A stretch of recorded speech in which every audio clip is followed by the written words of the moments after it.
Fold a blanket and say good morning. The neighborhood on the freeway is bright. Cook your eggs on my engine kitchen. Come by later for story time. Hey, hey, what you doing? Hey, hey, what you doing? Hey, hey, what you doing? Hey, hey, what you doing? Honey, doesn't it feel like vacation? All we need is to find some shade. Hey, hey, what you doing? Hey, hey, what you doing? Well, welcome to the annual MLK holiday luncheon here in Lansing. We are the oldest and we are the biggest in the nation. So we're going to have between 1,600 and 1,700 people here, which is awesome. Everybody here to talk about the message of Dr. King and the legacy of Dr. King. Again, we've been doing this for 46, 47 years, which is longer than it's been a federal holiday, but we're proud. You know, I think that our social justice leaders really anchor us in moments of uncertainty. And so I think that it's extra important to have celebratory moments like this to honor and remember the legacy of Dr. King, but also to say that it's at the forefront of what we're supposed to be doing right now, right? We're supposed to lead the next generation towards a more just world. So it's exciting to look back and remember the legacy and all of the accomplishments, and it's also, I think, really important and inspiring to think, how can we be innovative in our own right? How can we decide to lead the next generation forward and ensure that there is truly justice for all? We're proud to really talk about the legacy, talk about all the things going on in Lansing, to talk about our efforts to remember Dr. King's legacy. So today you're going to hear from incredible people like Dr. Diane Nash and Justice Kyra Bolden, two women who have broken barriers and broken glass ceilings, and two African-American women who have broken barriers and glass ceilings. And I'm proud to be here and proud to be the mayor of the city where this is happening. I'm Pastor Kenny Craig from the Union Missionary Baptist Church.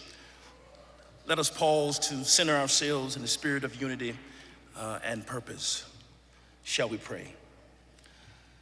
All-wise creator of all, known by many names and in many traditions, we gather today to honor the life and enduring legacy of Reverend Dr. Martin Luther King Jr. We invoke your presence as we reflect on the courage of a leader who dared to dream of a world defined by dignity and brotherhood rather than division and hate. We ask for your guidance upon this assembly today. May we not only remember his words, but also embody his commitment to the beloved community. Grant us the strength to face the challenges of our own time with the same unwavering faith of nonviolent resolve that he championed. May this gathering not only be a remembrance of the past, but a spark for our future. Open our hearts to the truth that our dreams are tied in a single garment of destiny. Inspire us to work tirelessly until justice rolls down like waters and righteousness like a mighty stream. We thank you for the gift of his courage, the power of his words, and his unwavering commitment to justice, love, and nonviolence. In a world that is often fragmented by division, bigotry, and fear, help us to recognize that all life is interrelated and that we're all caught in an inescapable network of mutuality. Strengthen our hands to heal the brokenness, our voices to speak truth to power, and our hearts to love our neighbor as ourselves. All-wise creator, mold and fashion our memories of Dr. King into a guiding vision of true and active discipleship, so that under your grace, we too might have lasting effect upon this world in which we live. Bless today's speakers, the performers, and every guest present. Guide our deliberations and our actions today. May the spirit of service exemplified by Dr. King move us to act, ensuring that the arc of the moral universe continues to bend toward justice. May this invocation serve as a call to action, that we leave this place more dedicated to the service of others and the pursuit of equality for all. Amen.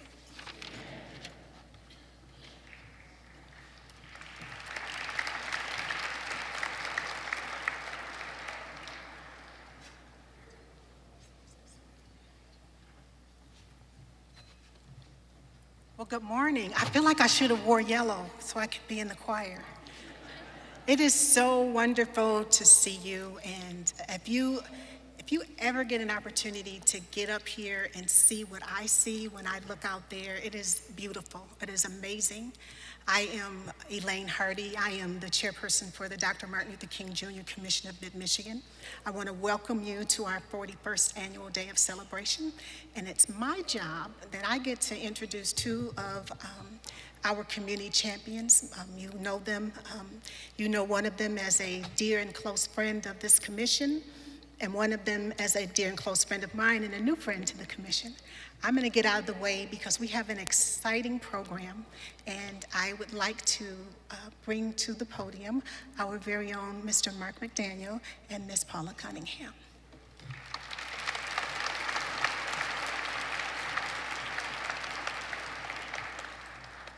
guys are great. I want to start dancing. Don't do that, Mark. Yeah. Well, good morning, everyone. Yeah. Whoops. I got to bring my inspiration. Okay, all right, nice. Yeah, okay. All right. Well, welcome. Here we are, 40 years of celebration. The oldest, the greatest, the coolest celebration of Dr. King in this country is here today.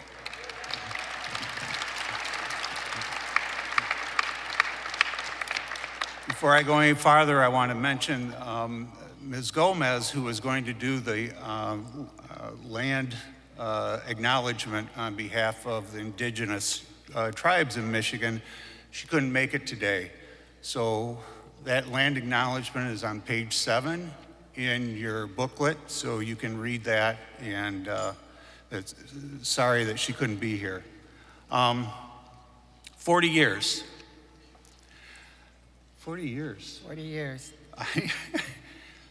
I was only 30-something when this started. I was only 17. Whoa. Whoa. Sorry, Lord.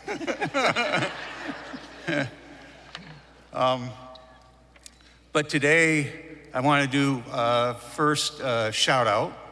I want to shout out to Andre Worthy of Walk Worthy.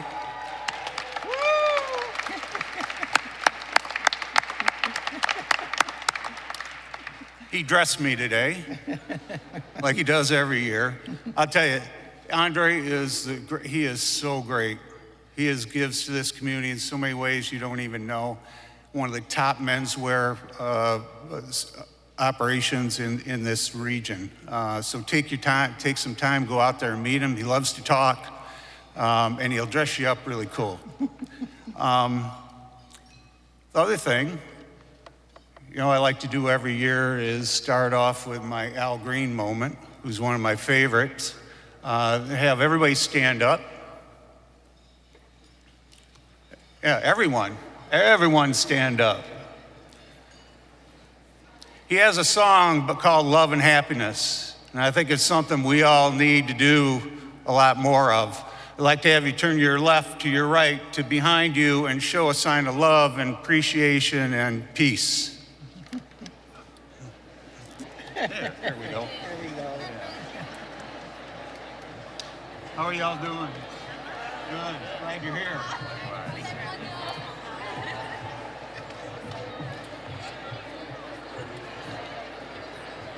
All right.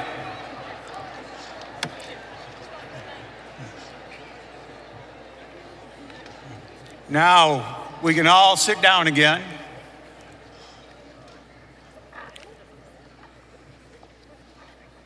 And we'll get with the program.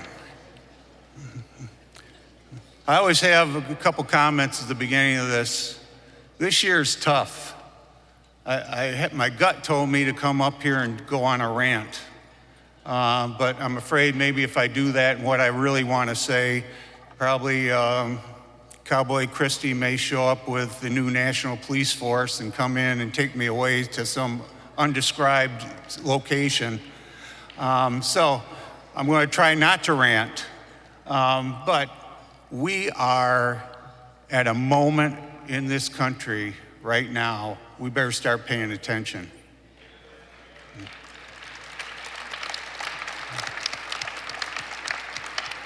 We are in a place that we have gone back to like the 1950s, 1960s. This is not a place we want to be.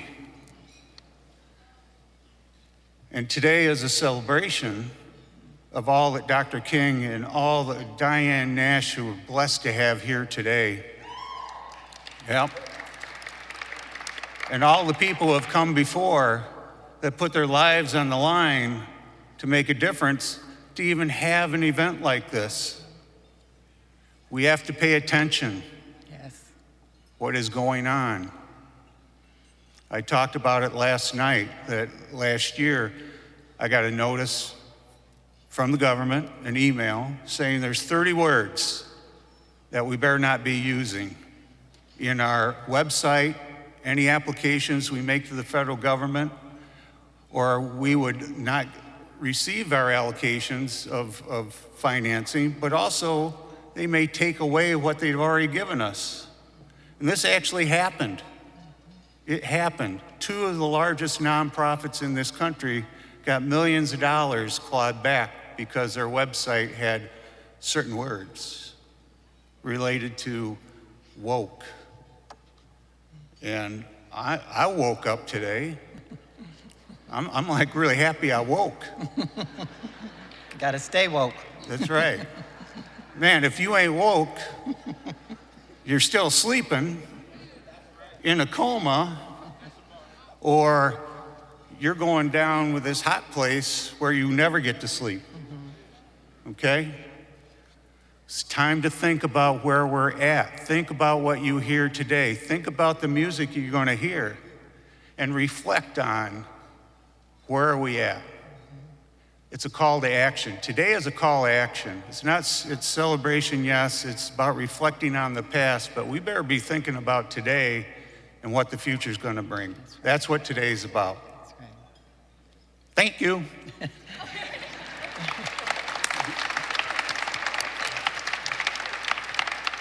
Mark, I couldn't agree with you more, and I am so very, very proud of those in this room who have continuously supported the MLK celebration, and I'm also proud of the diversity of this room, the diversity reflected in that support. This has always been a very well-attended event and one of the oldest and largest Martin Luther King holiday celebrations in the nation. And yes.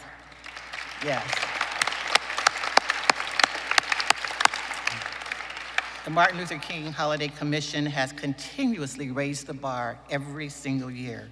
The number of scholarships and young people they've supported is commendable. I just pray, Mark, that we haven't gotten too complacent. I pray that we haven't lost sight of what this day is really about. This celebration represents, as you so well articulated, it represents success, but it also represents work that still needs to be done outside of the capacity of this room. You know, I pray that our fight, that our vigor and our sense of responsibility to live out the true meaning of humanity, that we haven't forgotten that none of us are free until all of us are free. I pray that we haven't forgotten the innocent people being murdered by government agents, books being banned, health insurance being denied, and so many other injustices. It's easy to sit here in this room with our Gucci and our St. John's and our Louis Vuitton and sing "We Have Overcome." It's harder to ask yourself, have we? I pray, Mark, that we all remember that today, like you said, isn't just a celebration, but it's also a call to action. The Reverend Dr. Martin Luther King said, "Injustice anywhere is a threat to justice everywhere." So while I'm proud of the work that's been done, I admonish all of us on this 40th celebration to live out the words of Dr. Martin Luther King Jr. and not be satisfied until justice rolls down like water and righteousness like a mighty stream. Thank you.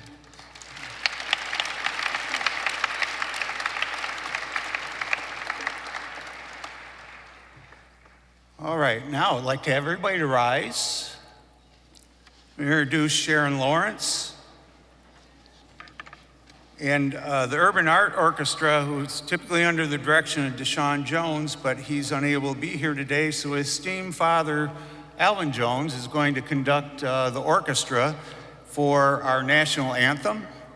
And then everybody stay standing, and we'll do the Lift Every Voice and Sing after that. And to sing is the gifted and talented Sharon Lawrence. Thank you.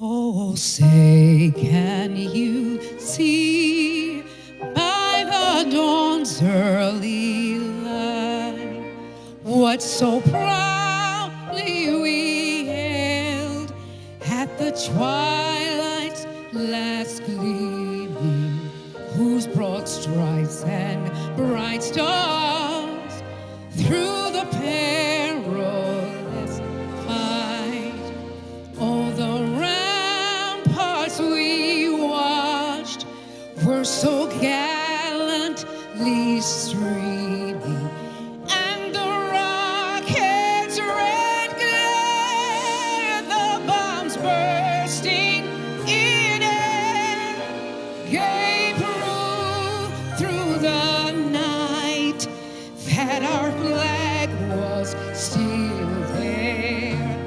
Oh, say does that star-spangled banner yet wave?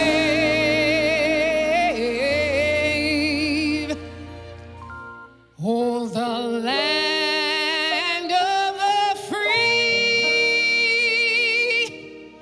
and the home of the brave.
You think you're cheering them now. Let me tell you something about this Detroit Youth Choir. They're more than a choir. These folks are awesome. This Detroit Youth Choir is more than a choir. Ladies and gentlemen, it is a community working to empower Detroit youth through equal access to world-class performing arts, educating, helping them grow as artists, leaders, and future change makers. And listen to this, ladies and I love this, being a former educator, they have a 100% graduation rate in their college readiness program. They have enrolled more than 5,000 students since its inception, and they are ranked second in America's Got Talent in 2019. And for those of you who were here last year, you'll understand what I'm about to say. They set it on fire last year. It's an inside joke, ask your neighbor. So we had to bring them back for a repeat performance. So thank you, Detroit Youth Choir. Yes. Yeah. That was huge. I'm glad you didn't try to join them, Mark. I know you wanted. You know why? You saw me back there. I know, your foot was I was tapping going. I almost came out, and nope, I didn't. I held you back, babe. I held you back. Yep. All right. Well, now it's our pleasure to welcome two of our mayors to the stage. Speaking first will be Honorable Andy Schor, who's the 52nd mayor of the city of Lansing, and serving his third term and longtime supporter of the MLK Holiday Commission. Following him, the mayor of East Lansing, Honorable Mayor Erik Altmann, serving his first term as East Lansing's mayor. Mayor Altmann previously served on the Planning Commission as a city council member. So, Andy?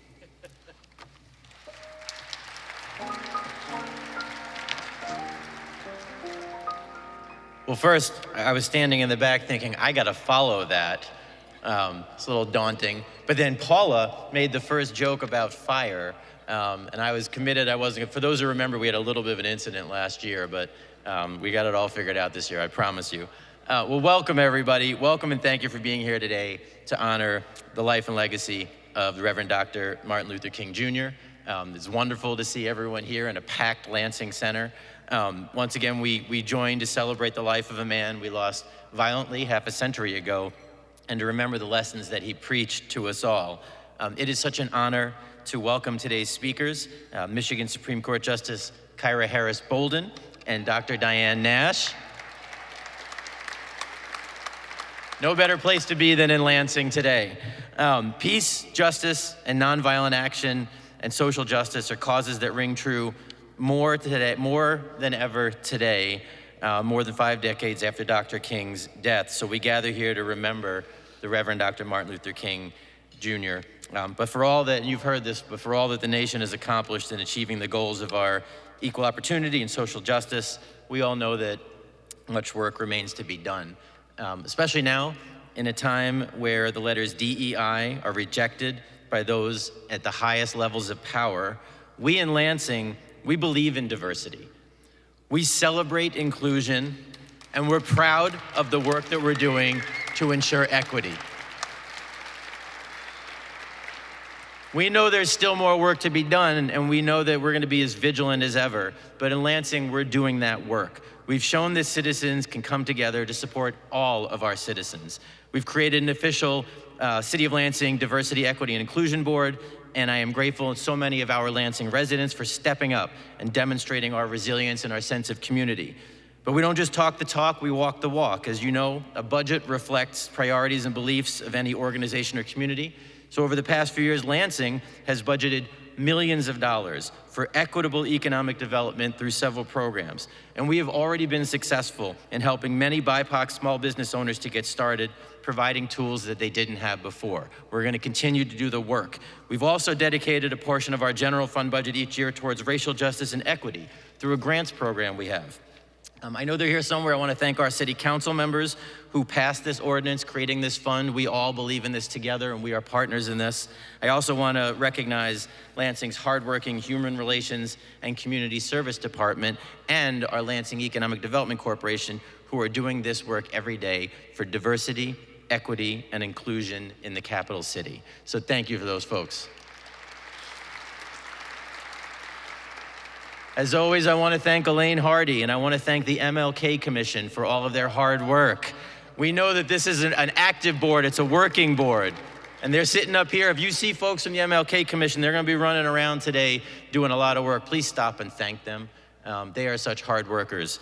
And while you're at it, please thank the incredible Lansing Center staff who's going to be serving our meals today on this incredible day. So thank you to all of those folks. So again, thank you everybody for being here today. We know that together in spirit and purpose, the power and the passion in this room will be felt as we work together to make sure that Dr. King's legacy is still something that we push moving forward. Thank you, everyone.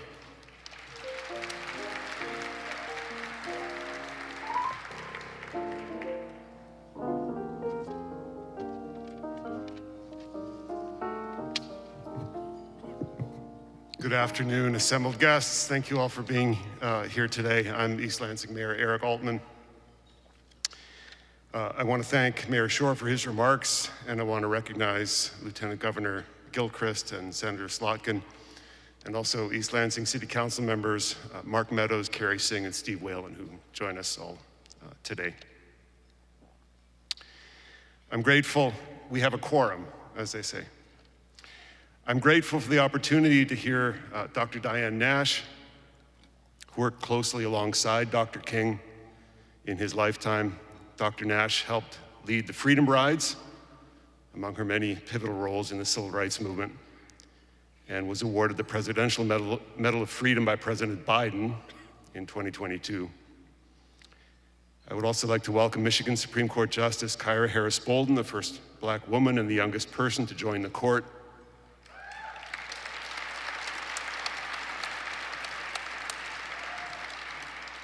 Justice Bolden is helping to make our court a beacon nationally for reforms to the criminal legal system. I want to thank the Dr. Martin Luther King Jr. Commission of Mid-Michigan for their work providing relief to community agencies that are feeding and caring for our neighbors, and for providing hope and a leg up to generations of high school seniors in the form of college scholarships. I congratulate the Commission on 41 years of hosting this event, which is the largest in the nation, celebrating Dr. King and his legacy. We live in a difficult time. From the streets of Minneapolis to the four corners of the globe at this point, it's a little hard to know what to say. But there is no better time than now to reaffirm the values of Dr. King and the values of our honored guests and the values of this community in this room. We have work to do, and we will do it, and we will continue to trace that long arc. Thank you.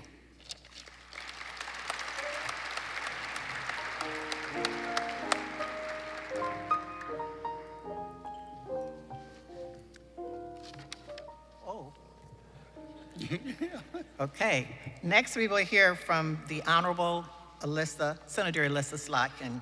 Elected in 2024, Slotkin became the second female senator, following Debbie Stabenow, from Michigan. Formerly, she served as member of the U.S. House of Representatives, representing Michigan's 8th Congressional District from 2019 until assuming office as senator in 2025. Senator Slotkin has been a consistent supporter of the commission, attending the luncheon annually to share this day of celebration. And for those of you who know her a little bit better than maybe others, you know that she's not a woman to be messed with. So I'm introducing to you, yeah, she's a bad mamma jamma, as we say. I'm introducing to you and presenting to others our Senator Alyssa Slotkin.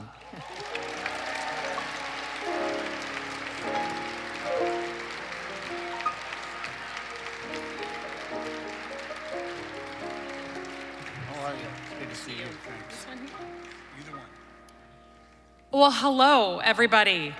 That's a pretty badass introduction. I'll take that any day of the week. I'm Senator Alyssa Slotkin. I'm thrilled to be here. It's true that I've come to this event, I think, for the past 8 or 9 years. I missed 1 year, it was last year, and that was when all the excitement happened. So I'm glad to be back. But I wanted to thank the commission and Elaine Hardy, who do incredible work. This is a very difficult thing to pull off. We had the weather this morning, biggest one in the nation. That is not a joke, and it's really impressive work. Those who are going to be honored here today, who are going to give us a glimpse into the real meaning of Dr. Martin Luther King and what he meant to them personally in the example of Ms. West, but also what his legacy is now. But I wanted to just frankly tell you a little bit of a story of what this means for me, because I think, you've heard it already in some of the speakers, this is a difficult moment for the country. And we can all imagine what Dr. King would be thinking right now if he were still alive. And, I've had a tougher 6 weeks than I've had in a long time. But particularly for the young people in the audience, while it's hard, you come to these events and you hear from these incredible storied figures who served with Dr. King. We've had Ruby Bridges here. All these kind of historical figures. And it's easy to think that doing something brave is for other people. But I had the opportunity in the middle of the last 6 weeks, I had a pre-scheduled trip to go to the Henry Ford Museum in Dearborn. And, I grew up like a lot of Michiganders. I went to Greenfield Village during Christmas. I had been there when I was a kid, but I hadn't been in a long time. And I went for my first official visit as a senator. And in Greenfield Village, they wanted to show me a new exhibit. It hasn't even opened yet. It's coming open in May. We have incredible civil rights history at that museum. And it was the family home of the Jackson family from Selma, Alabama. And if you haven't heard about it, they literally acquired this house by cutting it in half and trucking it up from Selma. And this is the house that Dr. King stayed in anytime he was in Selma. So you think about what was organized in that house. It's a small house, a modest house. The family were dentists. And, the Edmund Pettus Bridge, just incredible things were organized in this house. And this family put him up whenever he was in town. So they moved the child out of the bedroom, and he would talk to President Johnson on the bedroom phone. They took him in. He had his favorite foods that he liked. And then they start talking about how this family, housed him so that he had a comfortable place to be, but right outside was the FBI car wiretapping the house, right? And down the street around the corner were the KKK organizing to physically threaten the Jackson family. Now, I had never heard of the Jackson family, I'll admit. I didn't know about them.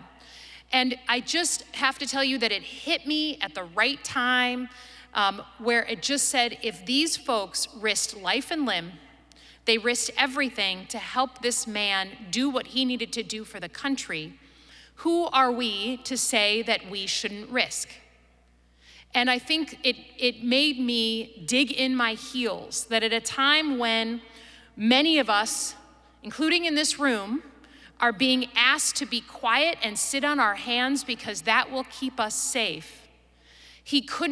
That visit reminded me that Dr. King would say it's the exact opposite.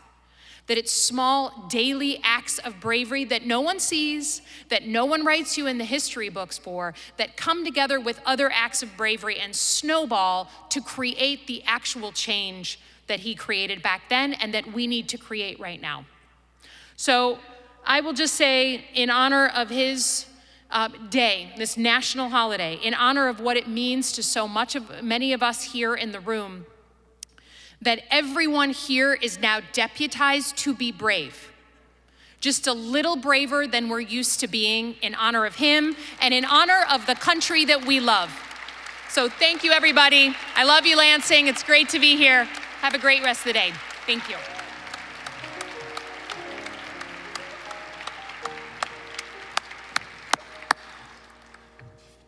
Thank you, Senator Slotkin. Next, I have the honor to introduce our Lieutenant Governor, Garland Gilchrist. He's a Detroiter, and he went to University of Michigan. Go Green. Sorry, Garland. I've come to know him in a personal way, but also the fact that he is real. He's just down-to-earth, real person. He called us last year and said, I want to learn more about affordable housing. And, you know, we've had calls like that, and people come in for about a half hour. We tell them, you know, kind of a little story, and then they got to go on to the next thing. Spent the whole day with us in Detroit.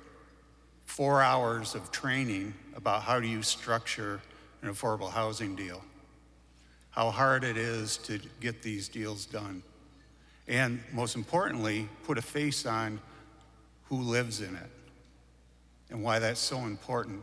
Because affordable housing, safe, decent, affordable housing is the cornerstone to any transformation in somebody's life, but also a community. He gets it.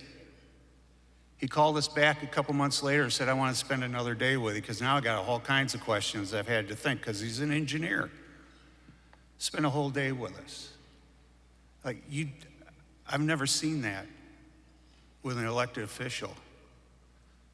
And he is an honorary expert in affordable housing development now, and he's going to be the greatest Secretary of State pretty soon. So, Garland.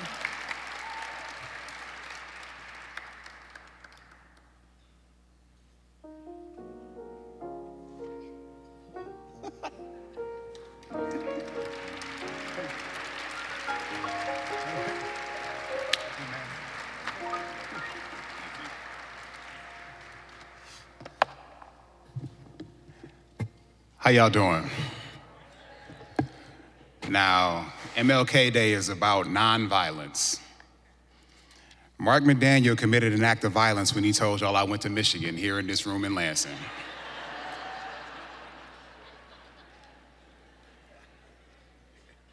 But I'm not going to apologize for that.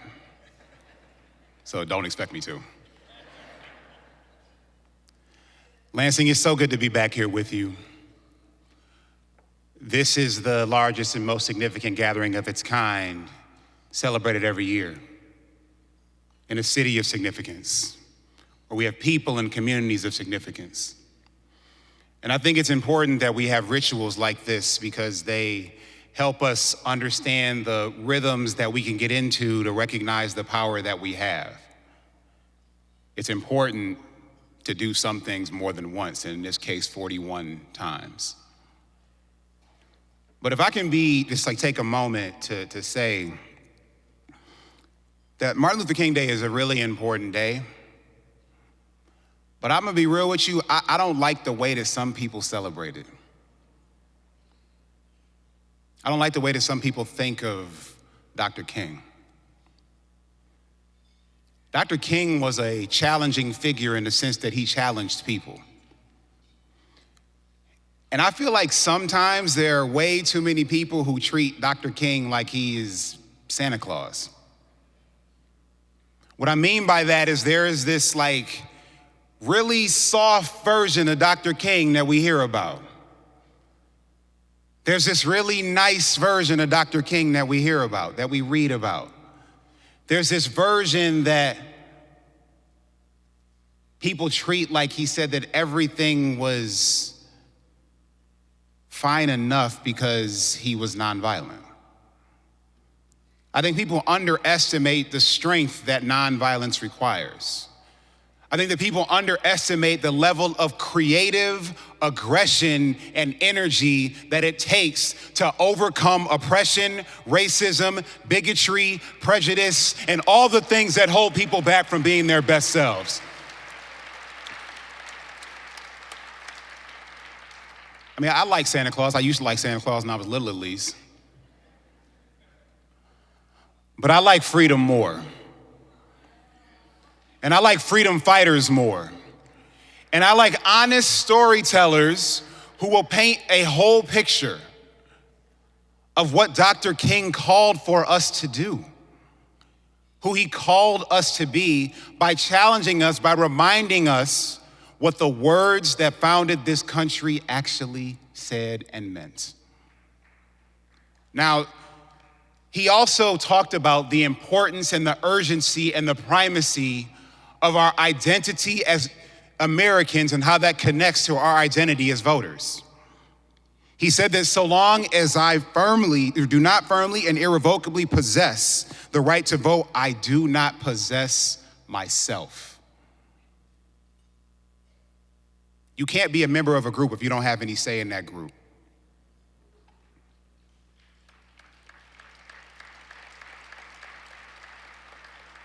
It's a sad and dangerous time in America where there is an argument about people's right to vote that they already had needing to be snatched away from them. What are the people who are doing that snatching so afraid of? I don't think you love people if you don't want them to vote. I don't think you love this country if you don't want everyone who's eligible to be able to cast a ballot. I don't think you love Michigan if you want that to be true in this state. We all have a responsibility to live up to and step up to the challenges that Dr. King issued by making sure that everyone in this room not only takes individual action, but does the work to inspire someone else to take action and make sure that people's rights are fully realized. And that is what I ask you to consider as you celebrate MLK Day today. Not as a day of service, not as a day of reflection, but as a day of an honest accounting to what you are going to do differently, better, more creatively, and more aggressively with the more inspiration of understanding who Dr. King really was and what he really asked you to do when he stepped up and called on this nation to be better.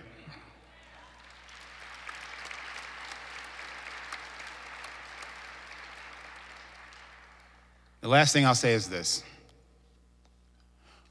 As the senator alluded to, we live in a time where there are people who are asked to be silent. There are people who are asked to see something that is wrong with their own eyes and asked to close their eyes and mouths in response. Y'all, someone who asks you not to speak is someone who is afraid of your voice.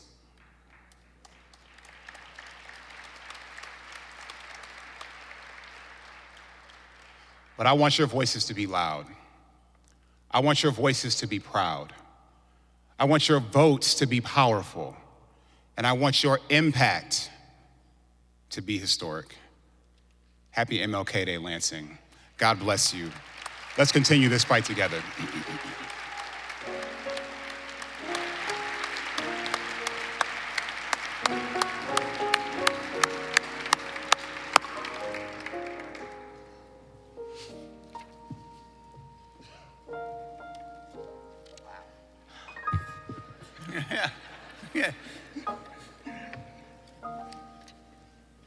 Special thank you to our speakers and elected officials and to the musical selection that we're about to hear right now. These are our representatives. Let's give them another round of applause. They represent us, the people. We're the boss. Now I'd like to take a moment and introduce this next musical selection by the Urban Art Orchestra. Do you wanna?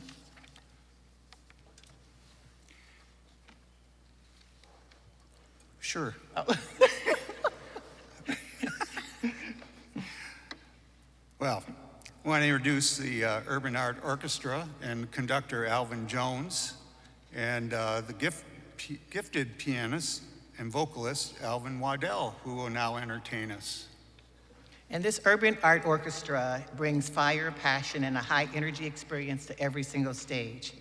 They are usually conducted by three-time Grammy-nominated composer Deshaun Jones, who wasn't able to be with us today. But please welcome the Urban Art Orchestra, and following their musical selection, lunch will be served. With a, yeah, I know, there you go, back there. With a piano accompaniment by the talented and gifted Mr. Sam Hosey, who reminded me that we used to attend the same church, and that I was the choir director of the children's choir, and he was in the children's choir. So as you listen to him, just know that all of his gifts and talent, never mind. Thank you.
as it spins around.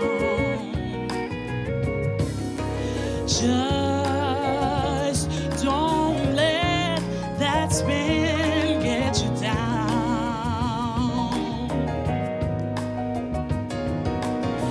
Things are moving fast. Hold on tight and you will last. Keep your self-respect and your manly pride.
Hello, my name is Dr. Maxine Hankins Kane, and I'm here today celebrating a very, very special occasion.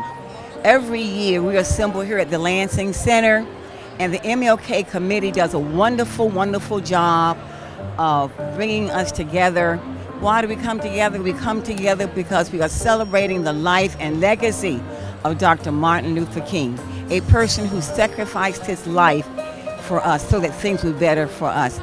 And because of that, we assemble here. It's like a homecoming celebration because you see all of your special friends. But it's a time for us to reflect on how far we have come and how far we have to go. And we realize that these are challenging times, but if we collectively work together, we are going to make the changes that we need. It's a time to reflect on not only Dr. King, but all of those who sacrificed their lives for us. It's a time for us to be thankful for what we have and to plan and coordinate together and do things that we need to do to make this a better place in which to live. I am so proud of this commission. This is I think this is the largest celebration of Dr. King's life and legacy in the country, maybe perhaps even the world, okay? So thank you for coming out and helping us spread the word. And to each of you, happy Dr. Martin Luther King Day. As we allow things to go on, we talk about the fact that we have to speak up, but we have to be awake. And this is a movement where we have to be awake. Martin Luther King talked about sleeping through the revolution. But there's a revolution going on right now at a national level. And we cannot allow ourselves to be like King George did. As Martin Luther King said, he slept through the revolution. He went up in the mountains and was complacent. He had apathy. And he knew that things were going to be okay. But when he woke up, George, who was president of the United States, was George Washington, no longer King George. This is another revolution, and we cannot allow ourselves to sleep. We have to be awake, stand up, and fight. Do you have any artistic talent? I brought one of my works. Oh, you did? Yes, it's nationally recognized. Oh. Yes, it's right here. This is my art. Uh-huh. Well, why don't you put it back in your folder for now? And that's really my talent. Well, let's put that back and recognize some of the art essay winners. There are 3 of them, and we want to also recognize the coordinator of the art essay contest, who was Carla Forrest Hewitt, and we want to thank her for her efforts to organize. You know, it's not easy organizing young people and getting all the information needed, so we want to thank Carla for that. And also, please hear me, I want to thank the 2027 sponsor of the Art Essay Contest, our own Jeffrey Benson from Case Credit Union will be the 2027 sponsor of the Art Essay Contest. So thank you, Case Credit Union. Thank you for that. So, we're going to introduce the first 2 categories of the Martin Luther King Art Essay winners. For the 6th to 8th grade, Nina Roya, and the title of her piece was Liberty and Justice. Yes. And then for the 9th and 12th grade, Mara Jamari, whose title is The Tree of Tomorrow.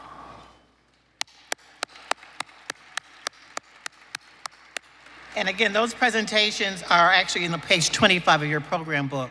And because I work at AARP and I represent older adults, I'm going to introduce the adult winner of the Art Essay Contest, Patricia David, and her art was titled Emory. So please take a look at those in your program book, and let's give a round of applause to the Art Essay Contest winners.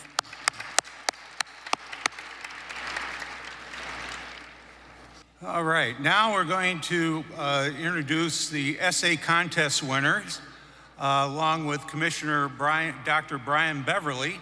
I'd like to introduce Ariana Ritterbusch with MSU FCU, who will make the presentations.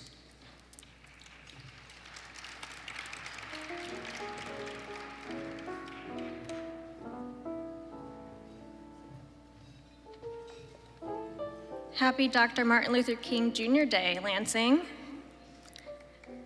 Before I begin, I want to clear up the confusion. I am not April Clobus. You all know who she is. But April is actually at Oakland University right now because we are proud to support MLK initiatives across the state. And so while she couldn't be two places today, I am honored to be here on behalf of MSU-FCU.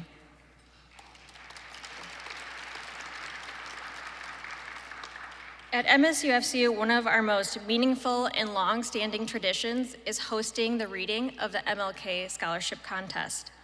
We are proud to welcome community members to our headquarters this past December, as we have for many years, to celebrate the power of student voices and thoughtful reflection.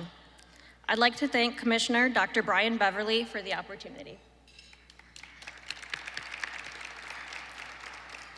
This contest exists to promote awareness and appreciation of the civil rights movement and to encourage advocacy for the principles and enduring legacy of Dr. Martin Luther King Jr. Through their words, these students challenge us to think more deeply, listen more carefully, and consider how Dr. King's vision continues to guide our communities today. I would also like to take a moment to acknowledge members of the MSU-FCU Board of Directors who are here with us today. Angela Brown and Dr. Quinetta Robertson-Connolly.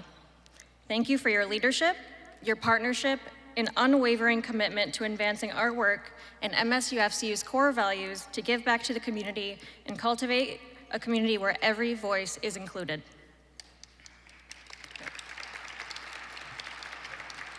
To our essay winners, your voice matters, your ideas matter, and your willingness to engage so thoughtfully with Dr. King's legacy gives us all hope for what is still possible.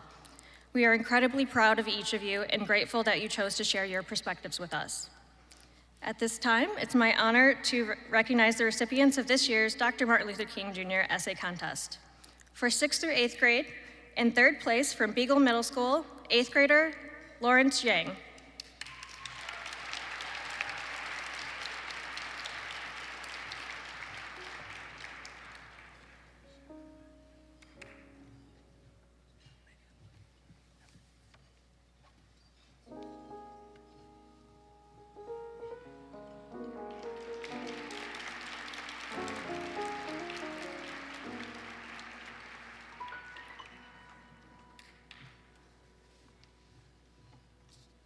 In 2nd place, from Chippewa Middle School, 8th grader Oakland Wakefield.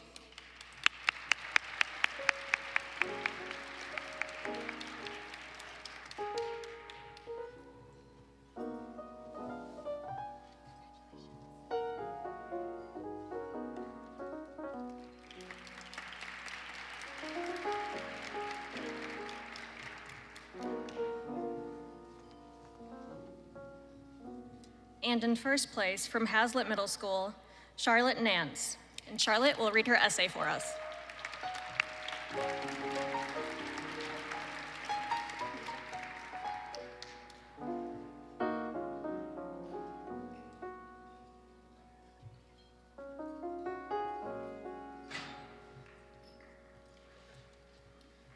Deep breaths. All right.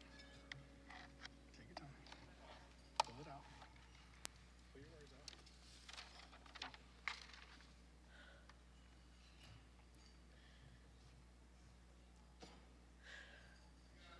You got it.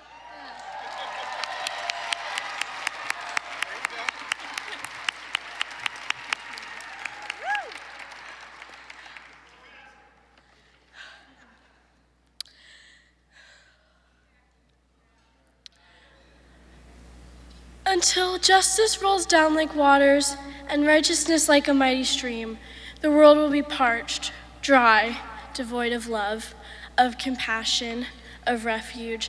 Until justice rolls down like waters and righteousness like a mighty stream, the world will be a desert, a wasteland, where only the strongest can survive. Until justice rolls down like waters and righteousness like a mighty stream, people will die of thirst, of madness, of hatred. Indeed, that's how it was. But wait, those words, that man, something changed. For with those words, With that speech, I have a dream. I have a dream. I have a dream. Over and over again, sending waves of courage, of power, of love, washing over the United States, bringing change to the laws, breaking the walls that held us apart, washing over the world, starting waves in other countries, in other hearts, changing the way they saw the world, saw us, saw themselves, washing over that parched desert of our hearts. Those words were rain, a lubricant for our withered, cracked souls, dried by decades, centuries of hatred, exploitation, and alienation. They loosen the soil, paving the way for seeds to be planted, growing joy, acceptance, a small sapling of kindness that spread, bringing sustenance and love and hope. Thanks to his words, thanks to his dream, thanks to his waves, we now all have an oasis in our hearts. We all have justice and righteousness in our hearts. Water and justice and righteousness that we can share to nourish others and ourselves. Will you share it?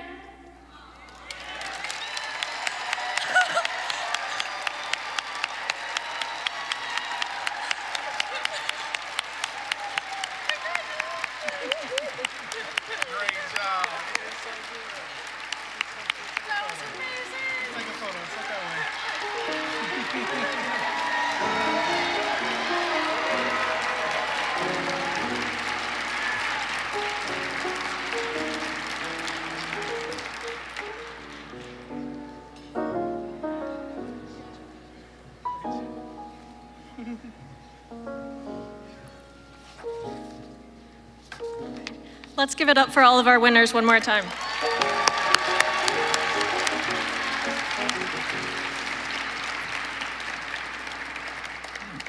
Now we will recognize the 9th through 11th grade winners. In third place from East Lansing High School, 11th grader Talia Andrews.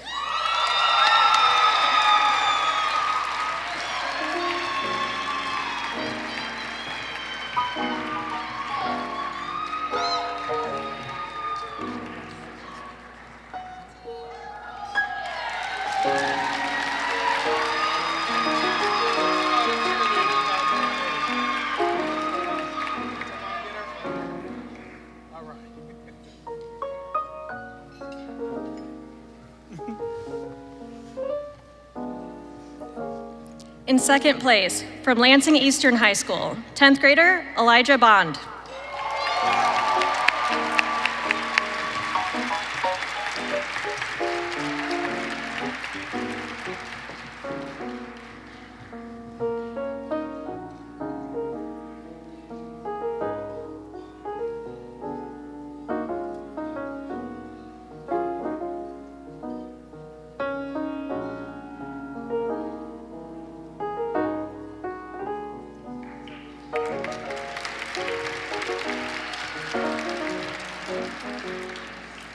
And in first place, from Waverly High School, 9th grader Sunshine Morgan McIntyre Jr. Sunshine's gonna read her essay for us.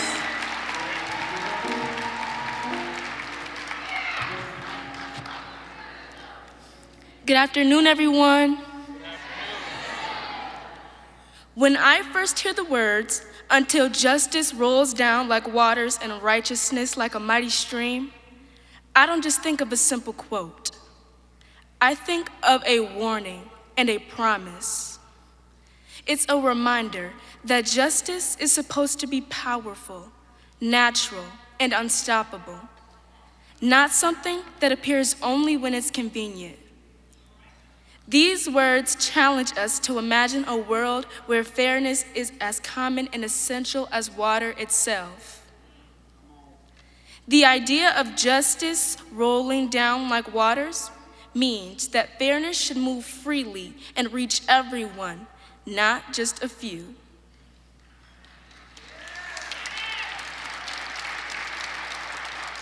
Water doesn't choose where to flow. It goes wherever it's needed.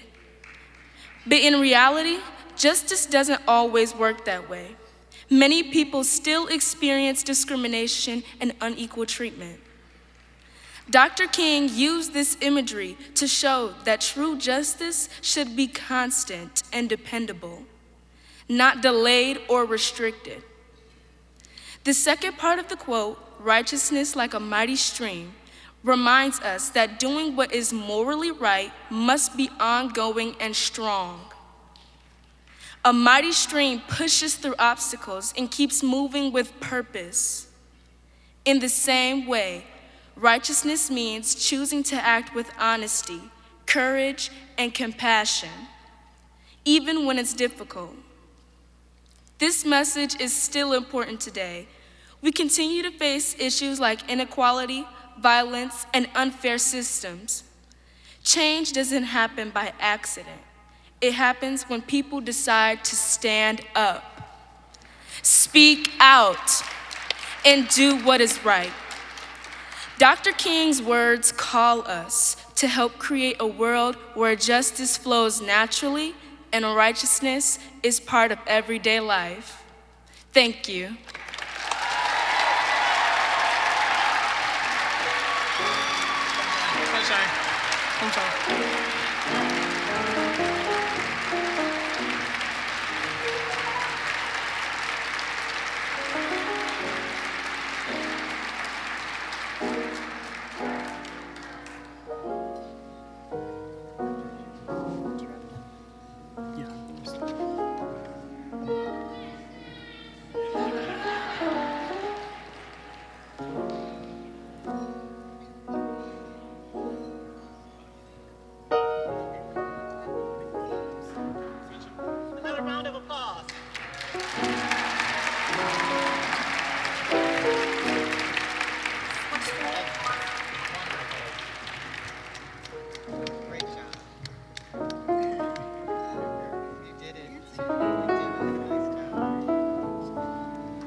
Boy, doesn't that make the future look a lot brighter?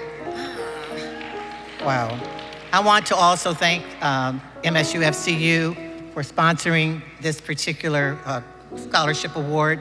They've been sponsors of this event for a very, very long time. And I was talking to April the other day, and I understand that they have something like 12,000 employees, $8 billion company, and yet they feel like they're right here at home in our community all the time. They're all over the country. So thank you, MSUFCU, for sponsoring this award.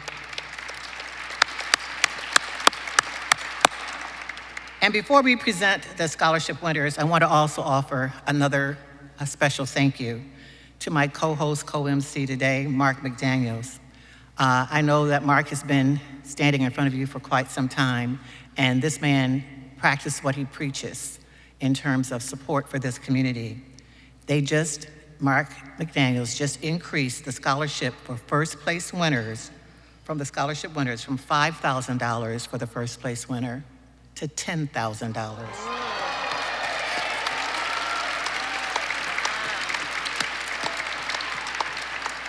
And the second place winner, he increased from $5,000 to $6,000. And then we went to $3,000 for the three finalists. And for the three finalists, they get $3,000 each. Thank you, Mark McDaniels. Thank you. Thank you. To whom much is given? Thank you. Some of y'all did go to church, didn't you? All right. Presenting this award will be Commissioner Brian Beverly and Mark Daniels, and then following their presentation, Commissioner Tony Baltimore will present the Keeper of the Dream recognition. Thank you. And introduce Rashawn. Yeah. All right. Well, this is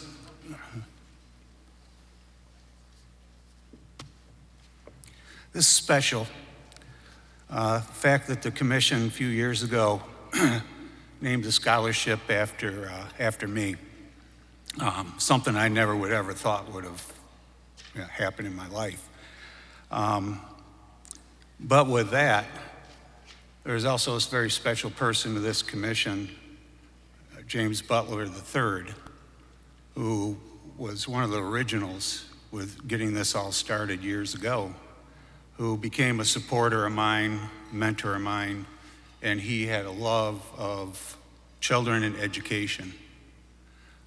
He left us a few years ago, but we have his wife, Rashawn, who is here today to represent him and the family.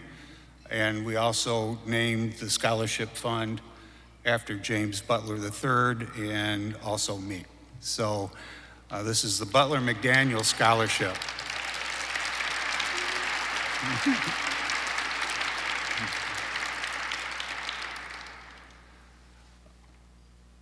This group of students are really something.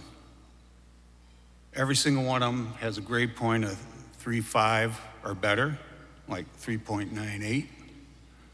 All of them are very active in school and the community, which is also very important at that age that they are giving back to the community in so many different ways.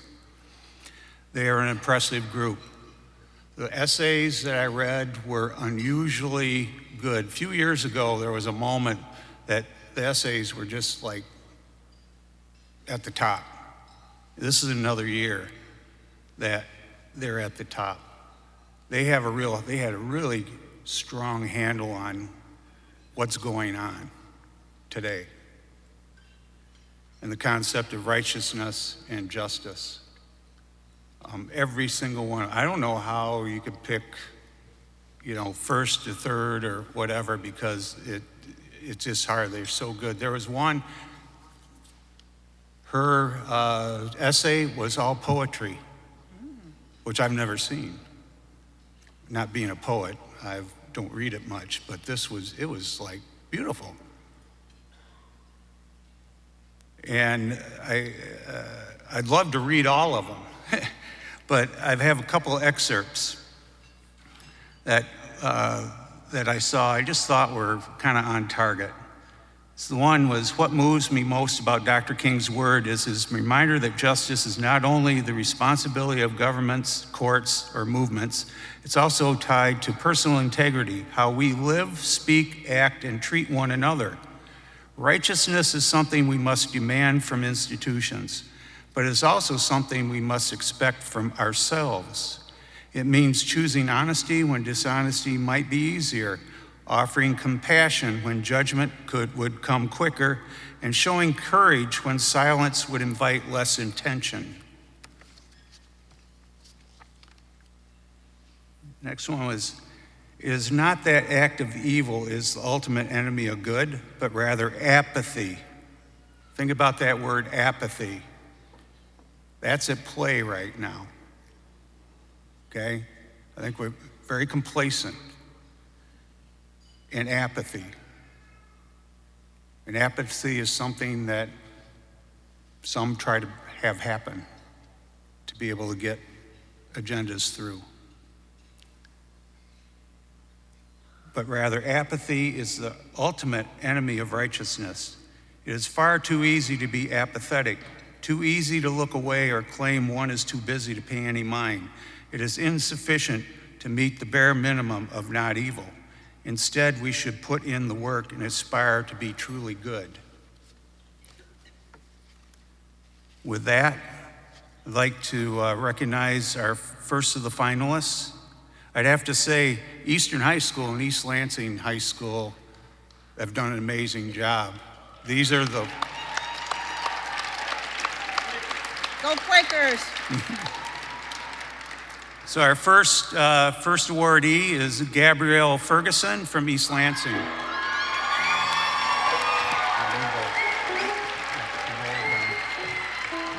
Over here.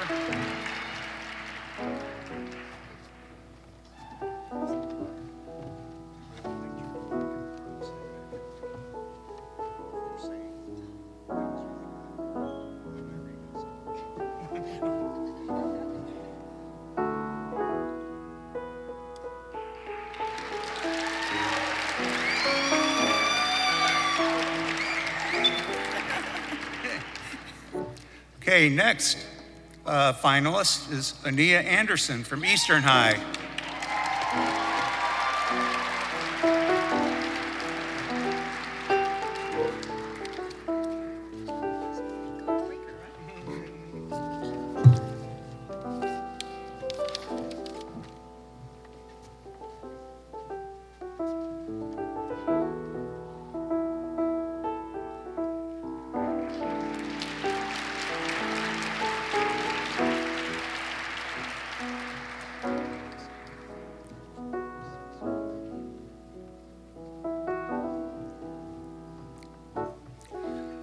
have to apologize, I pronounced your name wrong. It's Anaya.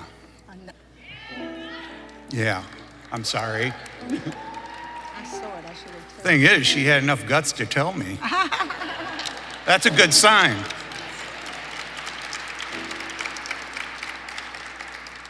Our next finalist is Kyra Thomas. She's the poet.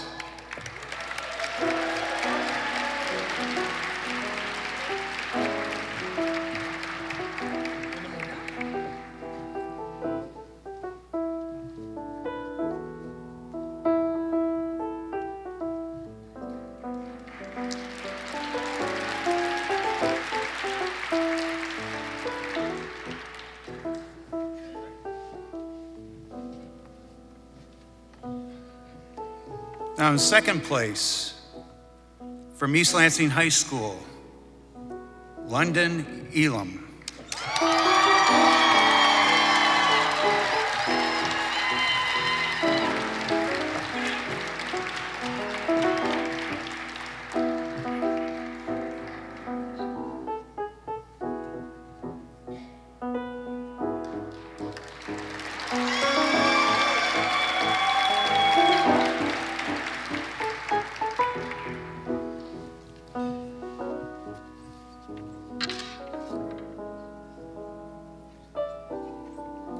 I want to just read one of this. This is from Gabrielle.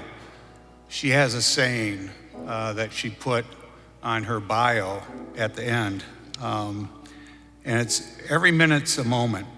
Every moment's a memory. Might as well make the most out of it and be the change you wish to see in the world. It only takes one person to make a difference.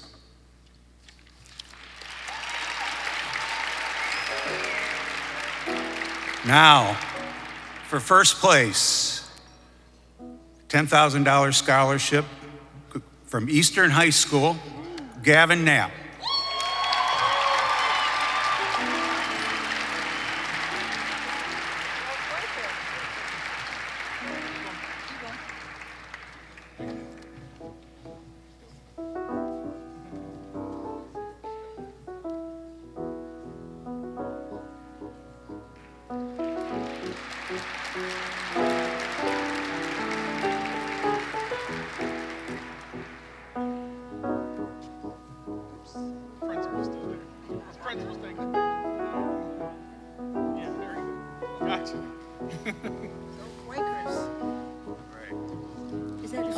Yeah. Goodbye. Okay. Well, thank you.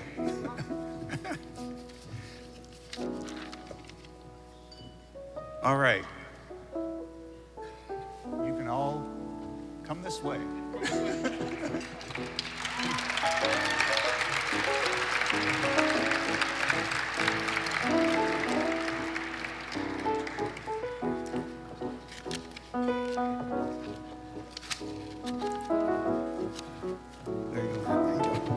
Good afternoon.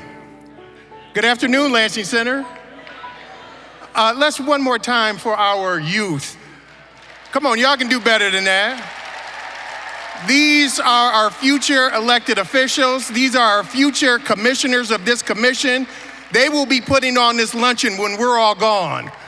So thank you and congratulations to all those essay winners. Speaking of youth, I was talking to the director of the choir, Mr. Anthony White, and I'm trying to get in that group. Y'all think I should get in that group? No. Oh my goodness, thank you for the one yeah. Chair Hardy, where did you go? Oh, she coming, okay. I'm here for a very special presentation, and Chair Hardy is going to present the first one, the Keeper of the Dream, to an individual who has done exemplary, not only in this community to help others, but to strengthen the lives of our youth. And so Elaine, go ahead. Tony just is trying to abdicate his work. I do want to share that this is a recognition that we don't give every year. In fact, we don't give it every other year. It usually only occurs when the commission has been impacted by an individual in this community that has just done service. And this person who is being recognized today is boots on the ground, from his work with Brothers Against Drugs, his work with the Magic of Literacy, his work in this community as just being there for people showing up. The recipient of this award this year is Mr. Larry Johnson.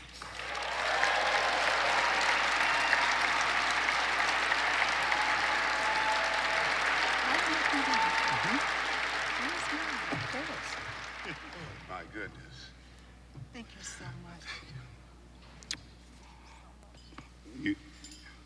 You held this really well. I didn't see this coming. I didn't tell Mom. To God be the glory.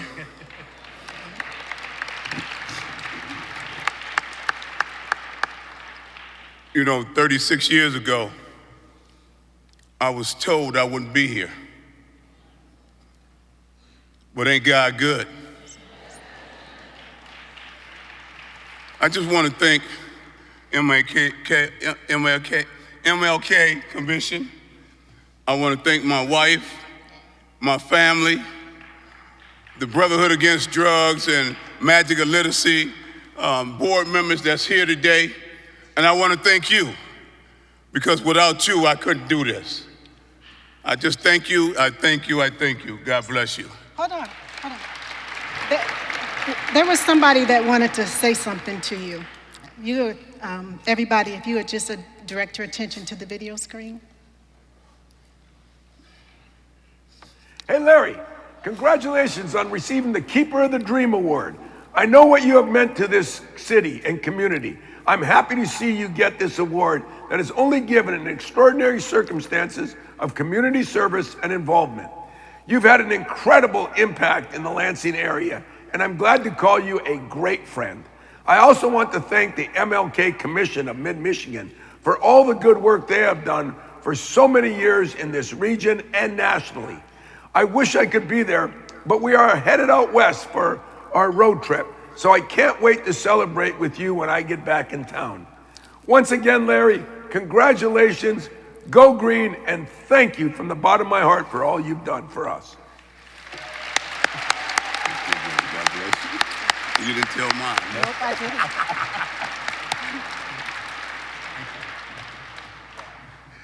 Thank you, Chair Hardy, and thank you and congratulations, Larry. Now, for the King Legacy Award, our most prestigious award that we give to an individual who has also made a mark on this community. But before I do that, I do want to recognize former commissioners of the commission. We've been around 41 years, the oldest and the biggest in the country. So would former commissioners please stand up to be recognized? I know you're out there because I saw you. The first chair, Commissioner Willard Walker, I see you out there. Please, former commissioners, please stand. Myron, Jamie, thank you for your service in the past to really get us to where we are today. The current commissioners will be recognized at another time. Also, I want to take this time to pause to remember one of our commissioners who we just funeralized on Saturday, Mr. Larry Leatherwood. As you know, Larry served a long time on the commission and throughout this city. So at this time, let's just pause and give a moment of silence for Larry.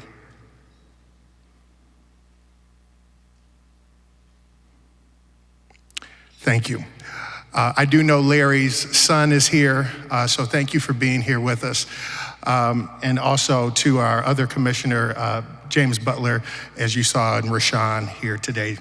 This year, however, this year's King Legacy Award is presented to none other, and by the way, they don't know that they're getting it, is Dr. Maxine Hankins Kane. Come on up, Dr. Kane.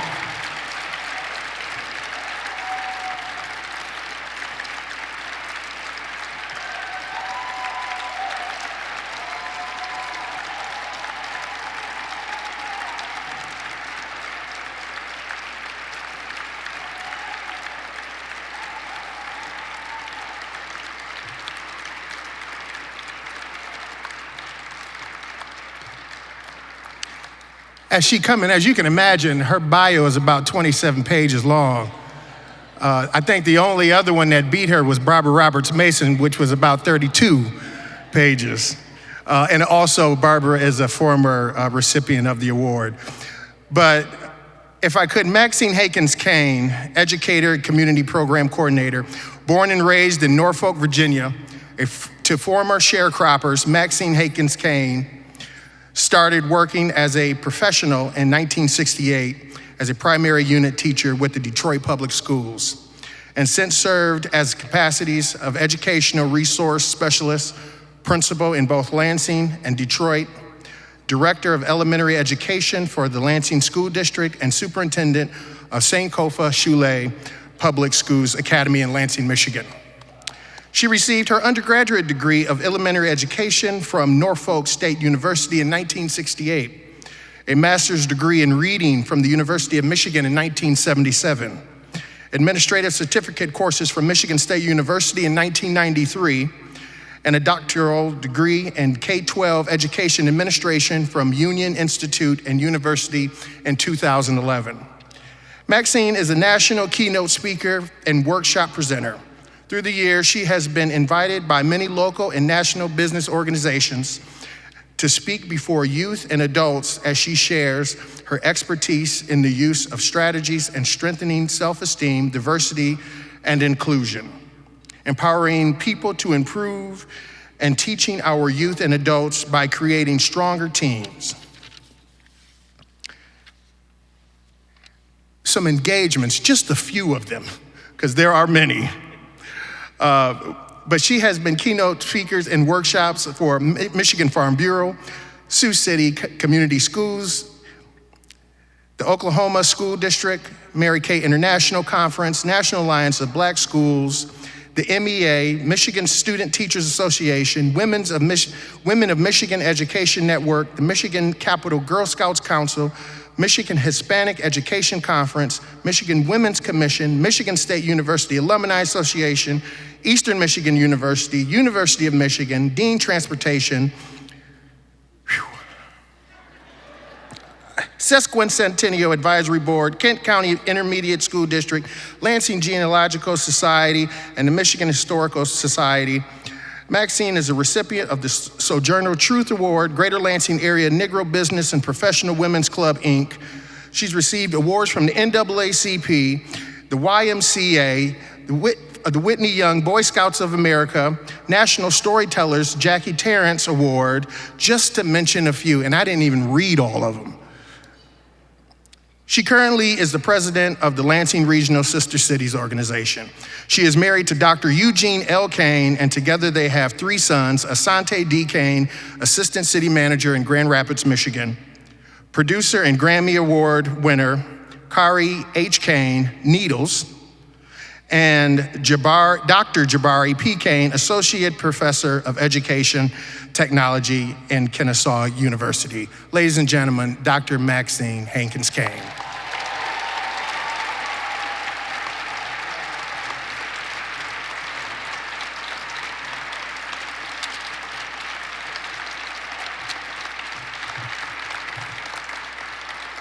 Thank you so very much. My legs are weak.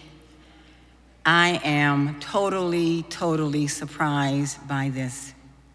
I did not expect anyone to call my name this evening. Had my husband had known, he would have been here tonight. All I can say is I do what I do because I think that it's right. Born in 1946, don't know when I'm going to leave you all, but that dash that's in between when I was born and when I'm going to leave this side of the dirt is important to me. So I do what I do to be helpful. And what I do is whenever I get a chance to give out gifts that are free, like right now, I'm going to give each of you 3 gifts that I think or that I hope will help you for the rest of your life. One gift is the fact that E plus R equals O. The events in my life and the events in your life plus your response equals the outcome. You are powerful. So as you are living your life, know that your husband can't make you angry. Your children can't make you blow your tongue. You are the one who controls that O, that outcome. Try it the next time. The other gift is, thank you, the other gift is I'm gonna give each of you a recorder, a video recorder, or use your phone. And I invite all of you to record everything you say and everything that you do for the rest of your life as you're at work, at church, at home, at Meijer, in the mall, at the movie. Record what you say and what you do. And every night when you come home, push the rewind button and push play and listen to what you said that day. Listen to what you did that day. And if it's something that you know is absolutely not representing the king in each and every one of us, what are you going to do? Push what? Delete. Delete.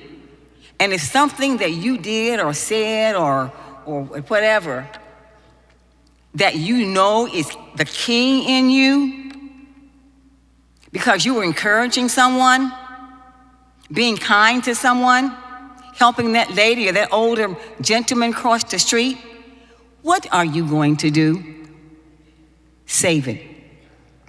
And my last gift is this, because during my workshops, I always have rows and rows and rows of toilet tissue wrapped around my neck. And I said, my mother and my father taught me that no one is any better than I am. And no one is any less than I am. That I am just as comfortable around Michelle Obama, Barack Obama, and the others as I am around that lady on the corner with that sign on the corner of Waverly and Saginaw. That everybody needs what's around my neck. What's wrapped around my neck right now? What I said was? Toilet tissue. Everybody needs some Charmin. Stand up if you do not need Charmin. Everybody has to humble himself or herself every day of their life. So there's nobody in the world any better or any less than you are. Clap for yourself, not for me.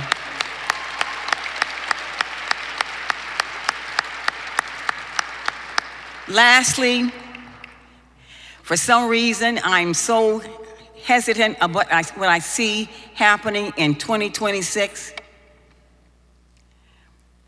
Dr. King would not like what he's saying. So let's have each of us do what we can. Little small things matter. Do what we can to make this a better place in which to live. Amen, amen, and amen. Thank you so much. Thank you.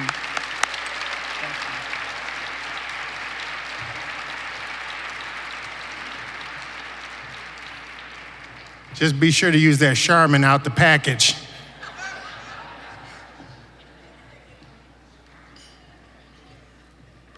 And ladies and gentlemen, that was the keynote presentation. No. Congratulations to all of our awardees. Congratulations to the students who encourage all of us each and every day. And thank you to all the sponsors of these awards. While Mark's looking for his next comment, I'm going to ask I'm just wandering in the woods right now. He's used to going solo, and I kind of invaded his territory, but that's all right. But all the elected officials, please stand. All the elected officials in the audience, please stand, be recognized. If any of them are left, any elected official, please stand. Thank you for your service.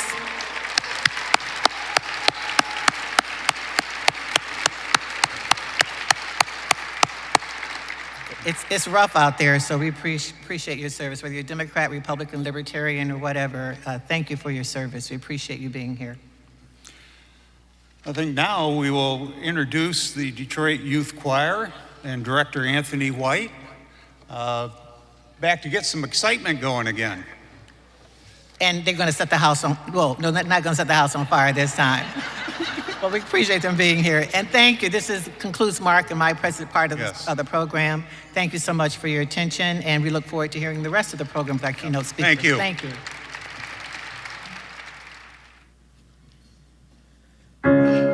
You're broken down and tired of living life on a merry-go-round, and you can't find the fire, but I see it in you, so we'll walk it out and move mountains. We gon' walk it out and move mountains. And I'll rise up, I'll rise like the day, I'll rise up, I'll rise unafraid, I'll rise up, and I'll do it 1,000 times again. I'll rise up, I'll rise like the day, I'll rise up, I'll rise unafraid, I'll rise up, and I'll do it 1,000 times again. For you, I will rise. For you, will rise. For you, we will rise again. When the silence isn't quiet and it feels like it's getting hard to breathe, and I know you feel like dying, but I promise we'll bring the world to its feet and move mountains. Bring it to its feet and move mountains. And I'll rise up, I'll rise like the day, and I'll rise up, I'll rise unafraid, I'll rise up, and I'll do it 1,000 times again. For you, I will rise. For you, will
everybody. We need y'all up on y'all feet.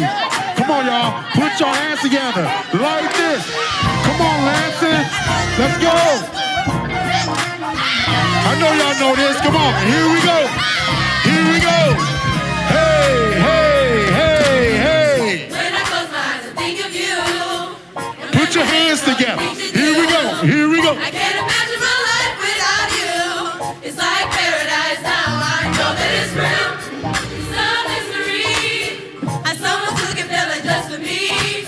What you did on Calvary makes me wanna love you. All right, here we go. I never knew I could be so happy. I never knew. I never knew I'd be so secure. Because of your love. Because of your love. Oh. Life has brand new meaning. It's gonna be a war. It's gonna be a brighter day, brighter day. All right. I never thought that I would smile again. I never thought that I would confident. I never thought that I would have a friend. Say that. Never leave me alone. Jesus, you're my everything. Come on, MLK. Here we go. Here we go. Here we go. Hey. I never knew I could be so happy. I never knew I'd be so secure. Because of your love. Because of your love. Oh. Life has brand new meaning. Here we go. Here we go. Brighter day, brighter day. Somebody said, I never knew. I could be so happy. I never knew I'd be so secure. Because of your love. Because of your love. Life has brand new meaning. It's gonna be a brighter day, brighter day. All right, this one right here, we're going to go. Nothing can Compare to the love. to the joy you bring. Here we go. And everlasting love. Hey, I know y'all know how to put y'all hands together. Come on, y'all. We need y'all to dance too. Here we go. All right, here we go. Hey. All right, look. On this part right here, we need a couple of DYC kids to come down. Hey, y'all, come down. Come down. Some of y'all, let me get. Come down. Come down. Come down. Go. Go. Go. One row. One row. Let's go. Here we go. Here we go. Somebody said, I never knew. I never knew I could be so happy. Here we go. Here we go. I never knew I'd be so secure. Because of your love. Because of your love. Hey. Life has brand new meaning. Here we go. Brighter day, brighter day. Okay, y'all, this one right here. What we got? What we got? Altos. Altos, show us what to do. Here we go. Here we go. Here we go. Here we go. Here we go. Here we go. Here we go. Here we go. Hey, hey, hey. Sopranos. All right, where my tenors at? Here we go.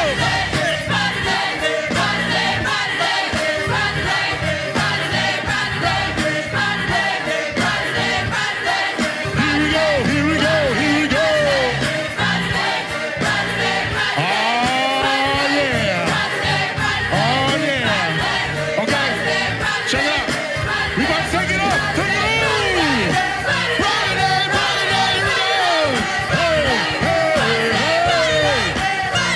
Hey, hey. All right, everybody. We need y'all to jump up with us. Can y'all do a jump? Here we go. 1, 2, 3. Here we go.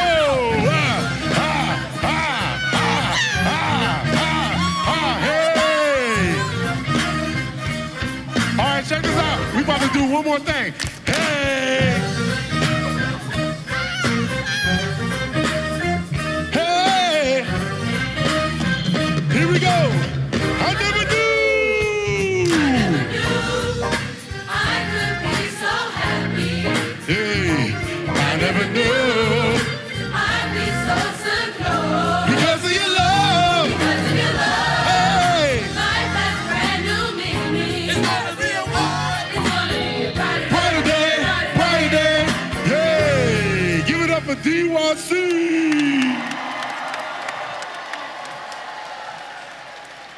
All right, everybody.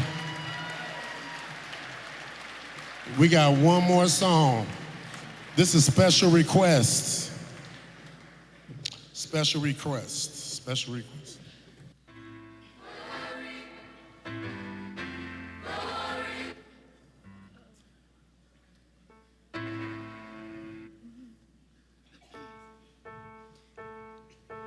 One day, when the glory comes, it'll be ours. It'll be ours. Oh, one day, when the war is won, we will be sure. We will be sure. Oh, glory. Oh, glory. Oh, glory. Oh, glory.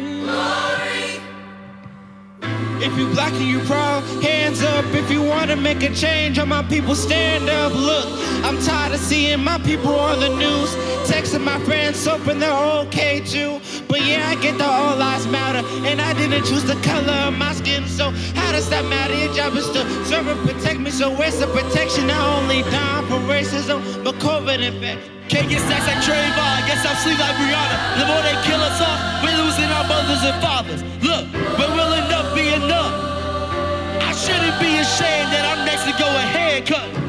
It's time to team up and stop the quarantine. My border's up and I'm seeing walking towards me. Walking, yelling no justice, no peace. Kneeling, and to my people watch equality. When the glory comes, it'll be ours. It'll be ours. Oh, one day, when the war is won, we'll be sure. We'll be sure. Glory, glory, glory,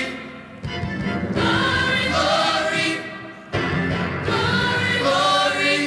Now the war is not over. Victory isn't won. We'll fight on to the finish. Then when it's all done, we'll cry glory. Oh, glory. Oh, glory. Oh, glory. We'll cry glory. Oh, glory.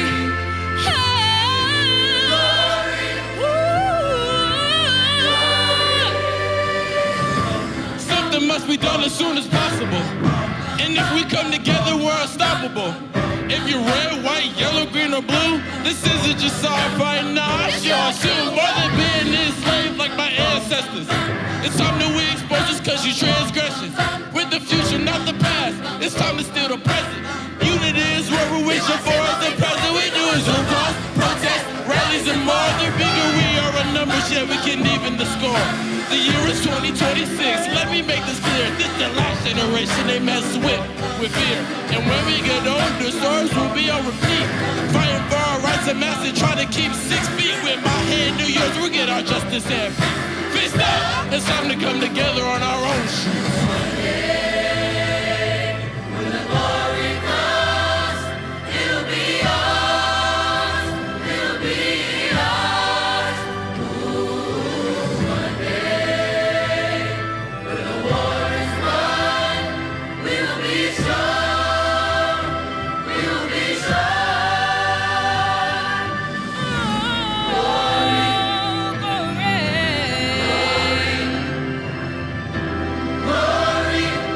Yeah, yeah, yeah. See the war isn't won. Fight on, fight on. We'll cry glory.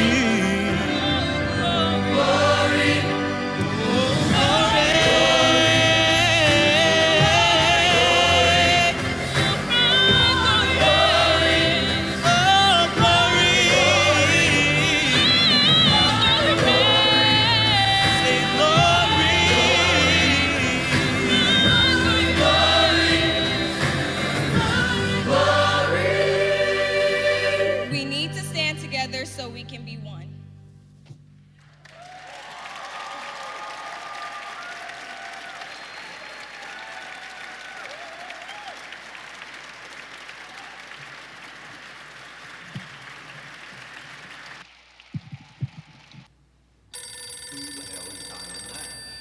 my phone in the hotel room rings, and it's the Attorney General.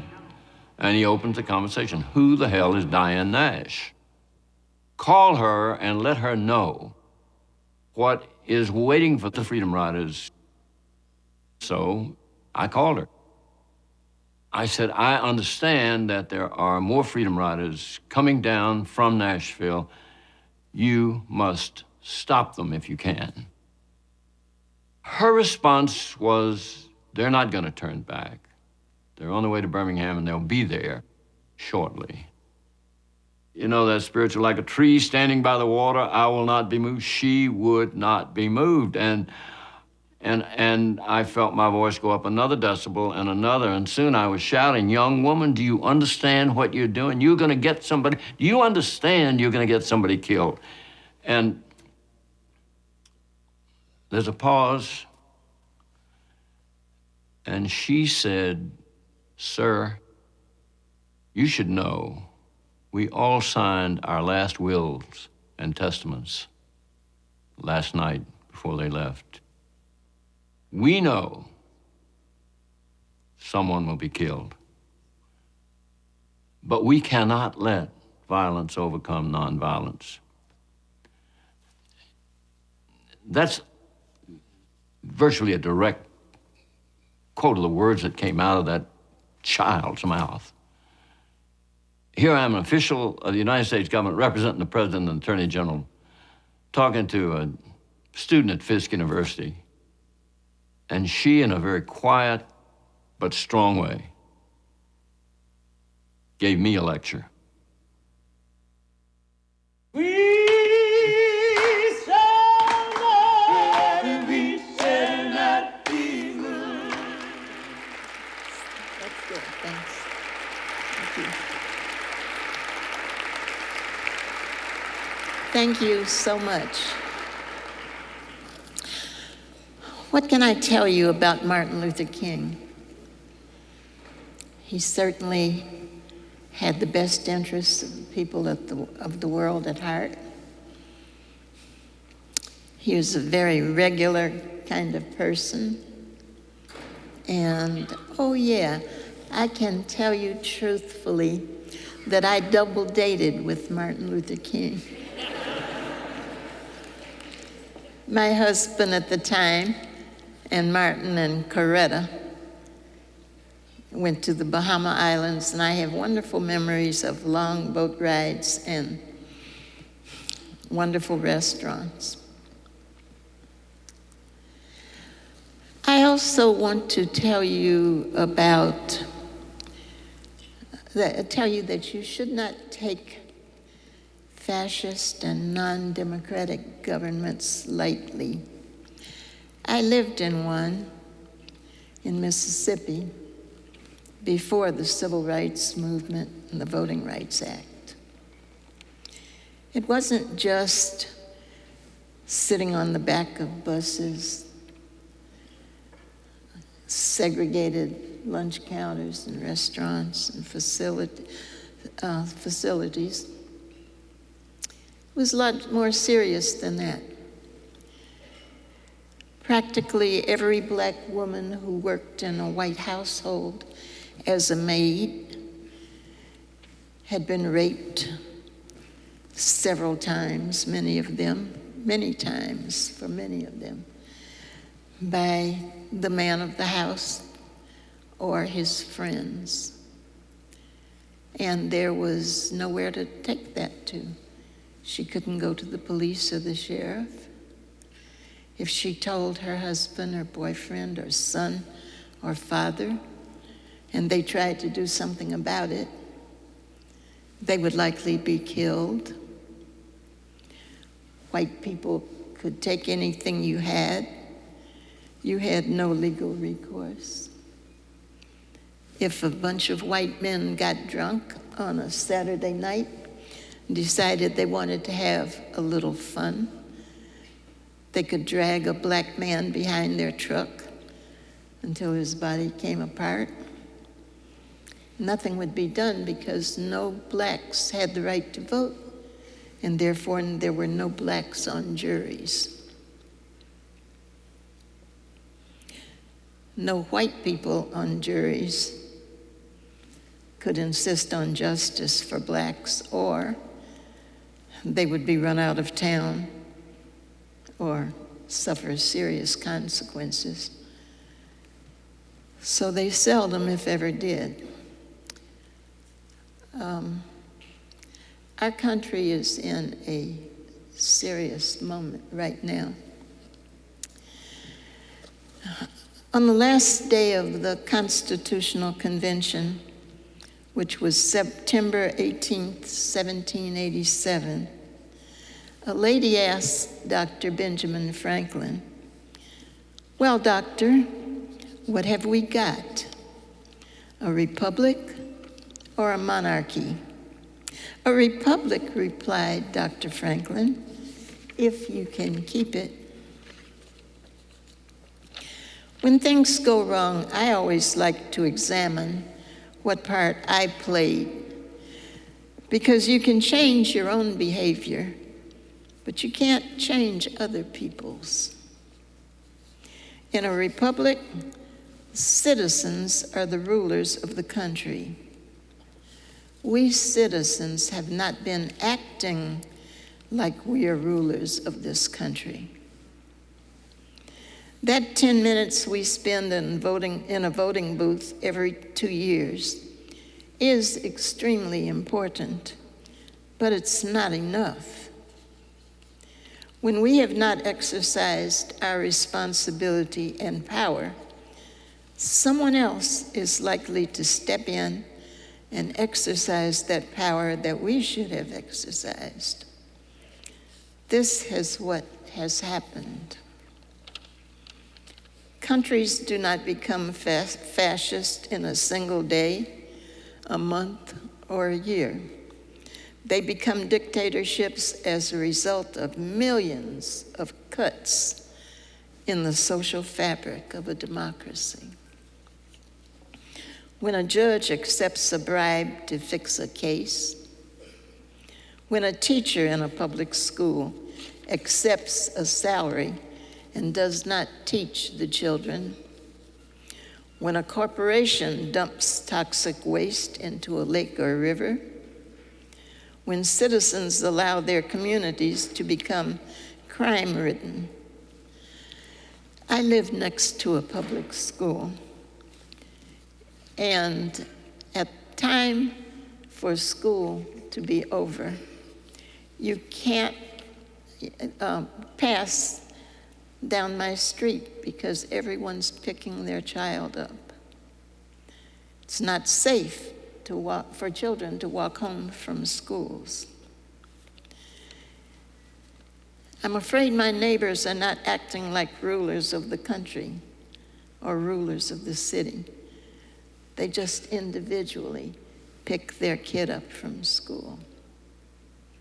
If they got together and went to the city council and told the proper authorities, "We're not going to vote for you unless you make our schools, our streets safe for children to come home from schools," it would be different. When the Supreme Court undermines the Voting Rights Act, as it did in 2013 and since, when the Supreme Court ruled in 2010 in Citizens United versus Federal Election Commission, which enabled corporations and other outside groups to spend unlimited money on elections, we should have closed the country down.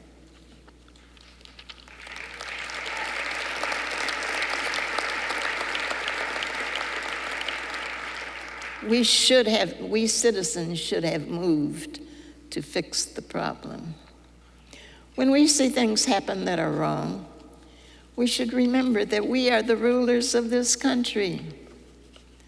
The message that was sent by our not taking action was, citizens will not do anything. They're pushovers. One of the things that I'm most proud of in my life was during the Freedom Ride. The riders had started in Washington. This was the Freedom Ride to desegregate interstate travel, Greyhound and Trailway buses. Riders had started in Washington, had come down the East Coast, had come west, got to Alabama, and the buses were burned and set on fire in Anniston and Birmingham. The riders who had been the original riders had been beaten so badly they could not continue. I knew that if the Freedom Ride stopped after all that violence was inflicted, the message would be sent that it was possible to stop nonviolent movements by inflicting massive violence. If that message had been sent, we would have experienced the end of the civil rights movement when it came to voting, public accommodations, interstate travel, any aspect. It would have been the end of the movement because racists would have left their homes with all kinds of weapons, determined to end any campaign that we had started for desegregation. So we did not let that happen. We did not allow that message to be sent. When I confronted the Nashville movement with that fact, they agreed and decided to pick up the campaign where the original Freedom Riders had left. And so they left Nashville, went to Birmingham and Anniston where the buses were burned, and continued the Freedom Ride. So a very different message was sent. Messages are sent by what we do and what we do not do. We repeatedly sent the message, we citizens sent the message that you can mistreat us, you can rule against the people, you can undermine the people's vote, and the people won't do anything to safeguard their republic. So, the opposition does more. In a country fond of saying, no one is above the law, they make the president above the law. In your living unit, if you see a leak in the ceiling, you call a workman or the maintenance department because you know that if you ignore that leak, it will get worse until the unit is uninhabitable. How did we miss that the same thing is true in our local, state, and national governments? That if we as citizens and rulers ignore the problems, our local, state, and national societies will get worse, and eventually they will become uninhabitable. In the civil rights movement of the 1960s, about 15 to 20% of our time was spent demonstrating and marching. The rest of our time was spent thinking, alone and collectively, strategizing, negotiating, having meetings, doing door-to-door organizing, teaching people civics and nonviolence, learning how to conduct economic withdrawals and conducting them. Do you know that in Selma, Alabama, where we had the right to vote movement, we had a file folder for every black household. That folder contained the names and ages of potential voters. and the names and ages of the children in that household. So when we had meetings, we would know what babysitting and child care arrangements we would have to make. So, my fellow citizens, we need to come to the realization that we are indeed rulers of this country.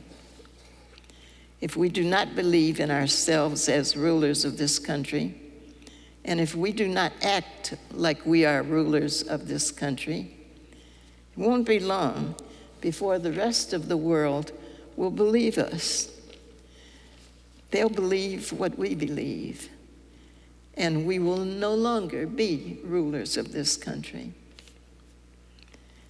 We will then have to own up to Ben Franklin and the founders of this republic that we indeed could not keep it. On the other hand, Mohandas Gandhi has given us what I believe was the greatest invention of the 20th century: nonviolence, or what I call agapic energy, AGAPIC. Agape is the Hindi word for love of humankind. And energy is a word we use all the time, meaning power. So agapic energy is the power of the love of humankind. Gandhi's movement freed India from Britain's colonial rule. Oppression always requires the participation of the oppressed. I'll say that again. Oppression always requires the participation and cooperation of the oppressed. If the oppressed withdraw their participation and cooperation, the oppressive system will fall. I need to give you an example of that. Take the Montgomery bus boycott. For decades, blacks in Montgomery had thought that whites were oppressing them by making them ride at the backs of the buses. But the day the blacks decided that they would no longer ride at the back of the bus, took no change on the part of whites. The day the blacks decided that there would no longer be segregated buses in Montgomery, there were no longer segregated buses in Montgomery.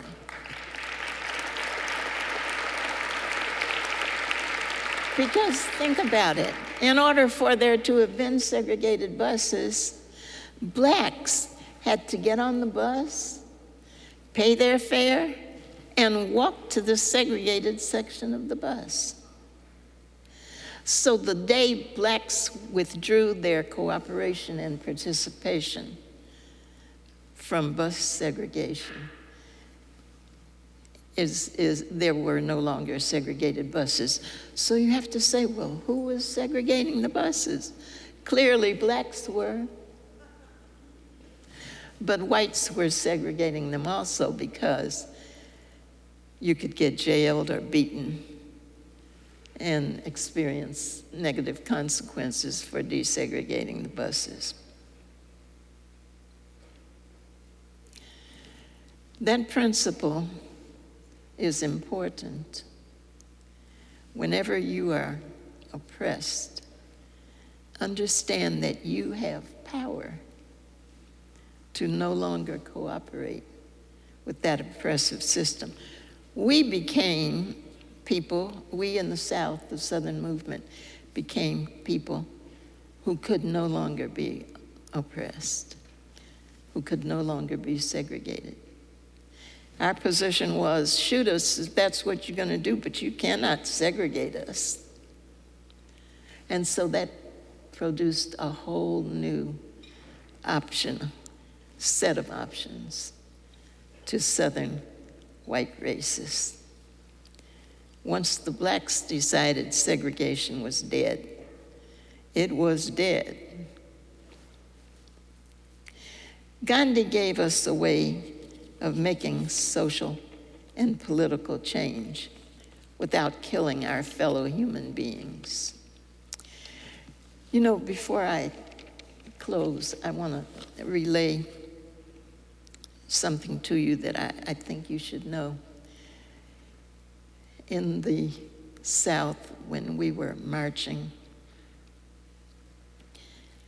sometimes there would be a situation that we knew was ahead. For instance, we knew the state troopers were 2 blocks ahead of the march, and that it was quite likely that they would beat people or shoot them.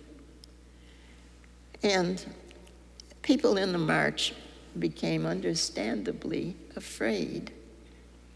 Sometimes they'd kind of fall apart due to fear.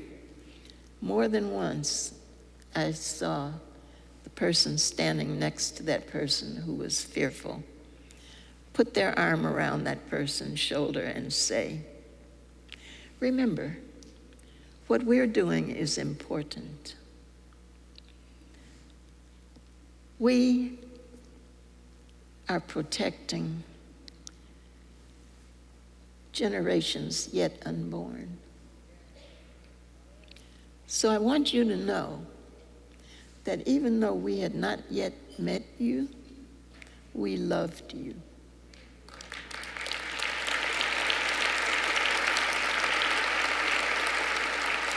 And we wanted to make a society for you to be born into and to come of age in that was the best society that we could. And you need to do that for future generations.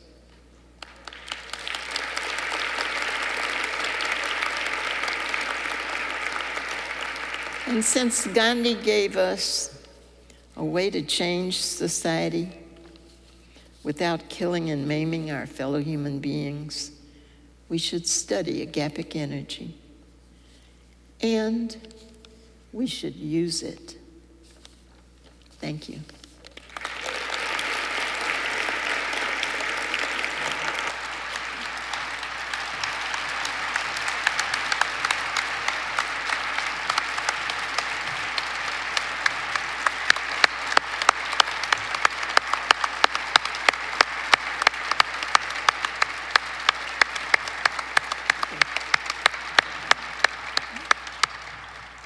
Ladies and gentlemen, you have just witnessed a piece of history. Another round of applause for a freedom fighter, a foot soldier, the incomparable Diane Nash.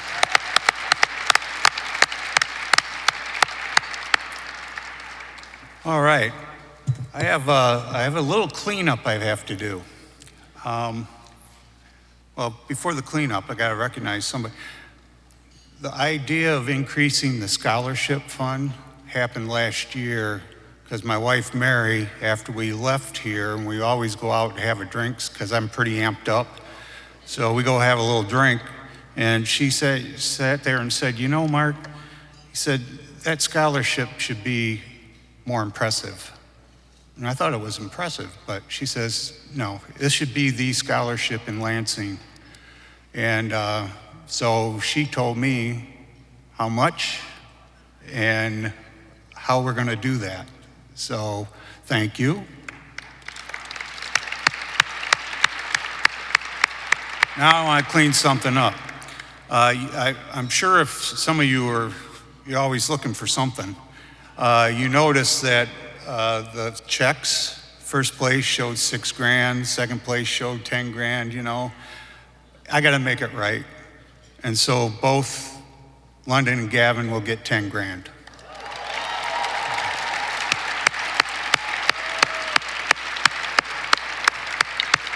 We like mistakes like that, Mark. Yeah. Elaine, make note, make another mistake next year. Yeah. Yeah. And thank you all. Thank And you. our CFO is going to be all over me. That's all right. Yeah. Just tell him to come to the MLK celebration next year, and yeah. he'll get over it. Thank you so much again, Diane Nash, to the orchestra, for all of you being here. We now will present our keynote speaker, and to present her to you and to introduce her to you, we have Kirsten Waldron, who is here from Jackson, who will introduce our keynote speaker. Thank you so much. Kirsten?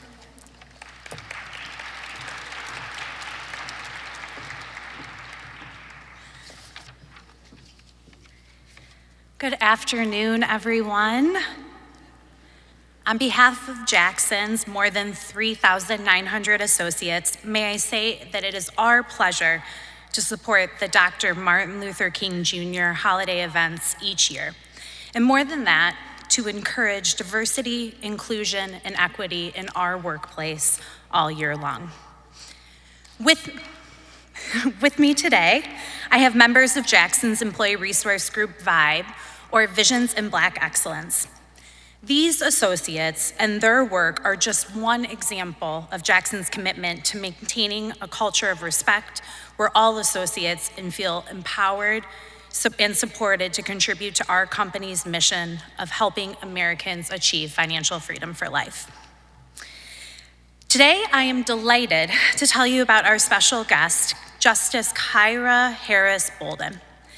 Justice Bolden joined the Michigan Supreme Court on January 1st, 2023, following her appointment by Governor Gretchen Whitmer, becoming the first Black woman to serve on the court.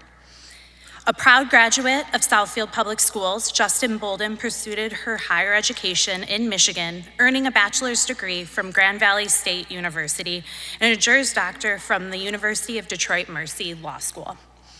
Prior to her appointment to the Supreme Court, Justice Bolden served in the Michigan House of Representatives, where she was a member of the Judiciary Committee and a strong advocate for Michiganders.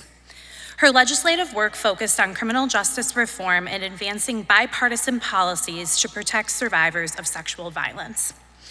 During her tenure, she successfully sponsored and passed several significant bipartisan measures into law, including the Medically Frail Prison Reform Package, reforms to the Wrongful Imprisonment Compensation Act, and the Address Confidentiality for Survivors of Domestic Violence legislative package. Justice Bolden's legal career reflects a broad and deep engagement with the law across multiple roles. After admission to the State Bar of Michigan, she practiced as a criminal defense attorney before serving as a judicial law clerk in Wayne County's Third Circuit Court under the Honorable John A. Murphy. In that role, she conducted extensive legal research, advised on legal interpretation based on relevant case law, and drafted judicial opinions addressing a wide range of civil matters. She later practiced civil litigation with Lewis and Munday, PC, gaining experience across several practice areas before entering public service as a member of the Michigan Legislature in 2019. Please join me in welcoming Justice Kyra H. Bolden to the stage.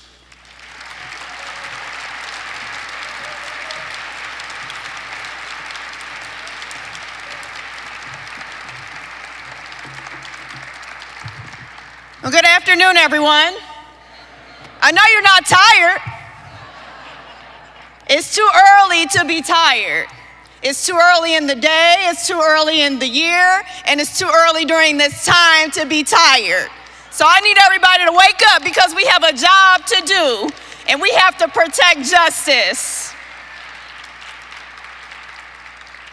So I want to start off by saying it is an honor to be here today. Thank you to the MLK Commission for the invitation, especially Chair Hardy.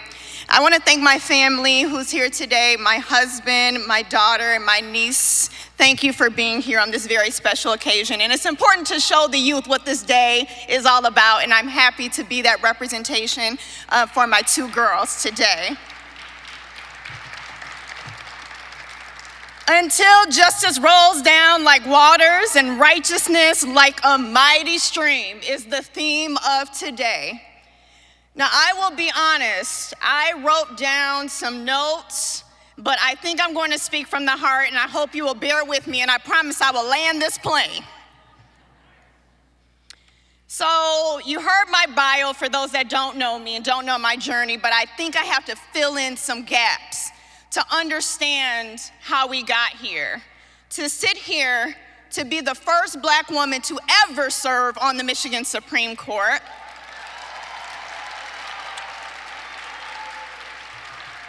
And I think what's lesser, not known, but maybe not thought about, is also the first Black woman to be elected statewide in Michigan. We cannot forget about that, because there had to be a particular set of circumstances that has prevented that type of leadership until this point. And so my journey started in Southfield, Michigan, in Southeast Michigan, right outside of Detroit. And I always, I hear whoop for Southfield, okay. And I always start with that because my personal theme is it's really hard to be what you cannot see.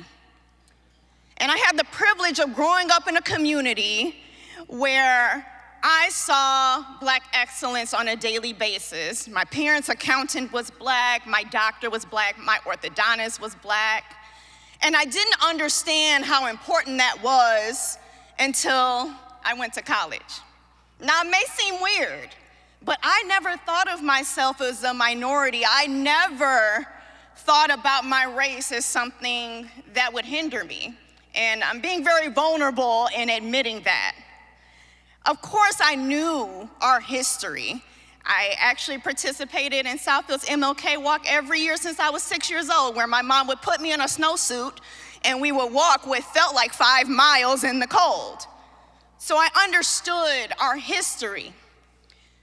But when my great-grandmother was about 90 years old and getting to the end of life, in her seasoned age, she started telling me a bunch of different things, just wanting me to listen. And I was happy to hear what she had to share. I wanted to know what Mabel was doing across the street, because she would sit in her chair and look outside the window and would know what all the neighbors were doing, and I would want to know that information. But one thing she shared with me when I was in college, in senior year, was that my great-grandfather, Jesse Lee Bond, was lynched in Tennessee in 1939 after asking a store owner for a receipt. And he was beaten and castrated and thrown into the local river. And the coroner deemed it an accidental drowning. And you can actually Google accidental drowning. The story of my great-grandfather, Jesse Lee Bond, will come up. Now, learning this as an adult certainly wasn't a surprise, but it was an eye-opener, because we know these atrocities occurred, but it's different when you know that it happened in your own family. And when I realized it was my great-grandfather, only a couple generations removed from myself, I realized how government-sanctioned injustice was the norm not too far in the distant past. I was getting my psychology degree in Grand Valley, but I realized that I had to do more. I wanted families to see justice in a way that my family had not seen justice. And so I decided to go to law school. In law school, I did well, was a part of BALSA, and when I was finally barred, I was a practicing criminal defense attorney. I worked for Judge John A. Murphy in Third Circuit Court, and just a point about him, he's the longest serving Black judge in the state of Michigan's history.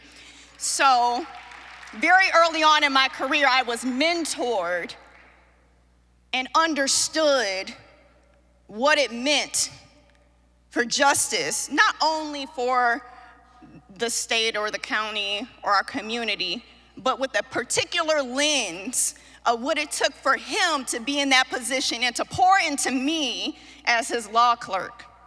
I then went to work for Lewis & Monday PC, which is the oldest and largest Black-owned law firm in the country, right here in Detroit. Again, I had people pour into me, not just from their expertise and knowledge, but a particular lens of understanding what we had to go through to become what we are today. It's hard to be what you cannot see. And I was able to see people that look like me do it. And again, not realizing how important that was.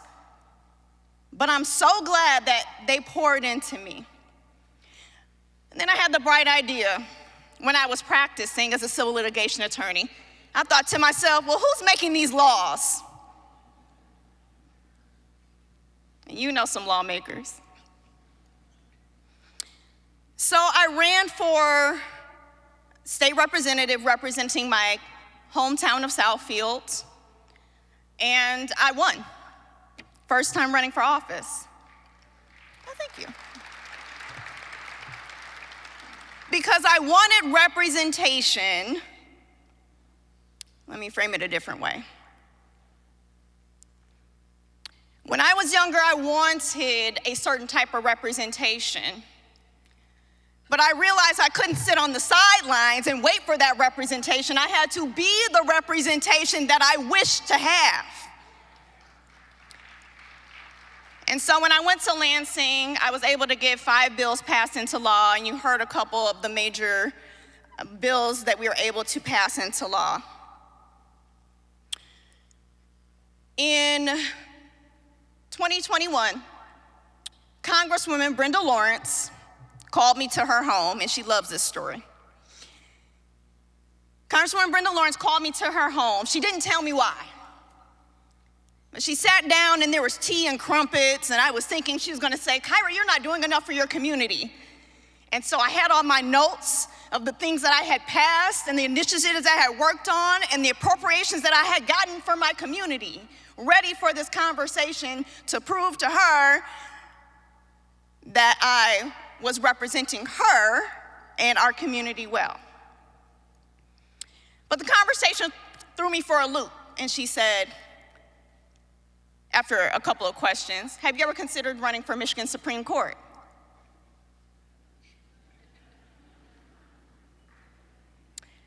I said, well, no, I have not. It wasn't on my radar.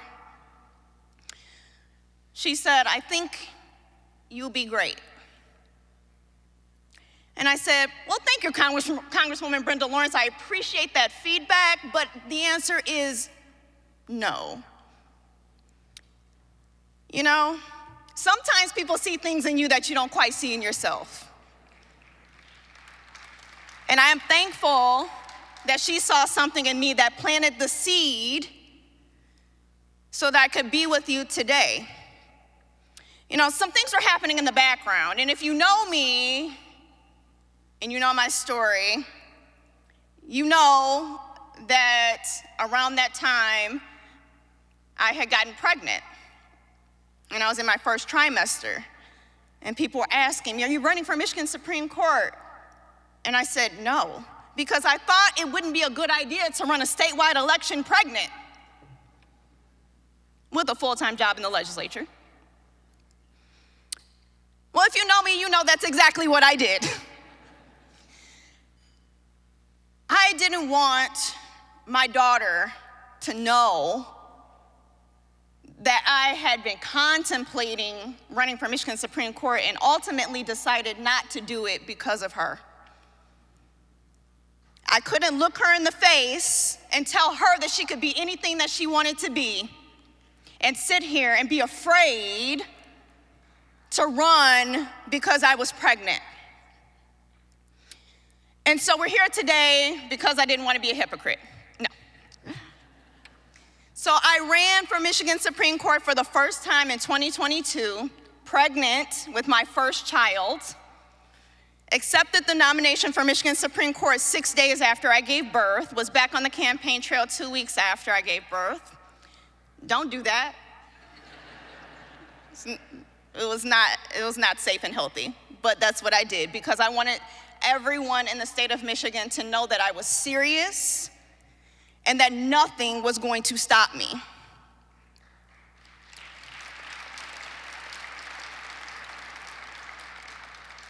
And I wanted to prove something to so many people that are in the same predicament, that have a reason for why they can't do. I can't because of my job. I can't because I'm pregnant. I can't because of kids. I can't because We have an obligation to take care of each other. We have to step up when we know that we're the best person for the job. And so that is what I was trying to do. I was trying to be the representation that I always wished to see. So if you know me, you know I'm landing the plane. Yeah, I'm landing the plane. So if you know me, you also know that I lost that election in 2022. And I will say, but God.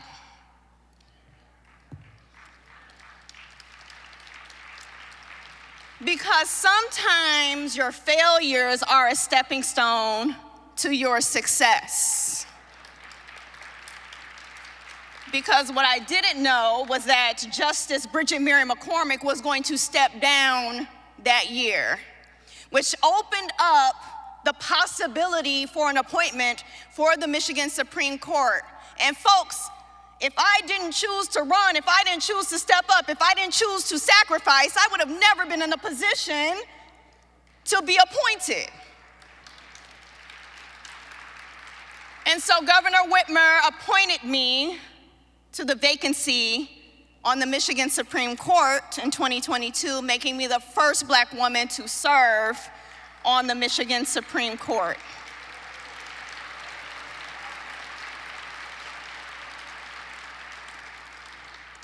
But it wasn't all me. It was the support of my community, my family, and I stand on the shoulder of Dr. Martin Luther King and Dr. Nash. I obviously would not be here without the sacrifice of so many people in and out of this room. And I stand on your shoulders, and I am so thankful and honored that I can be here today to represent on the Michigan Supreme Court. Now in 2024, I had another election. And I bring this up not to say that I had to run 2 statewide elections back to back, but to say that not only am I the first Black woman appointed, but you all gave me the honor of being the first Black woman elected statewide in Michigan.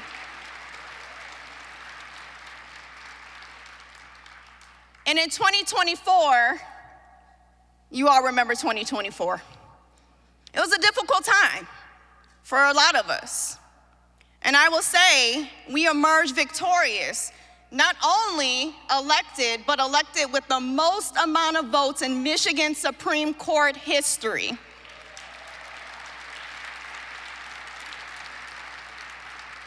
And I promise you I'm not saying that to brag. But there have been so many times that people have said, Black women are not electable. Black women can't do it. You haven't seen anybody on the Michigan Supreme Court or statewide because it's not possible. Well, let this be a reassurance and representation that it is possible. We did it.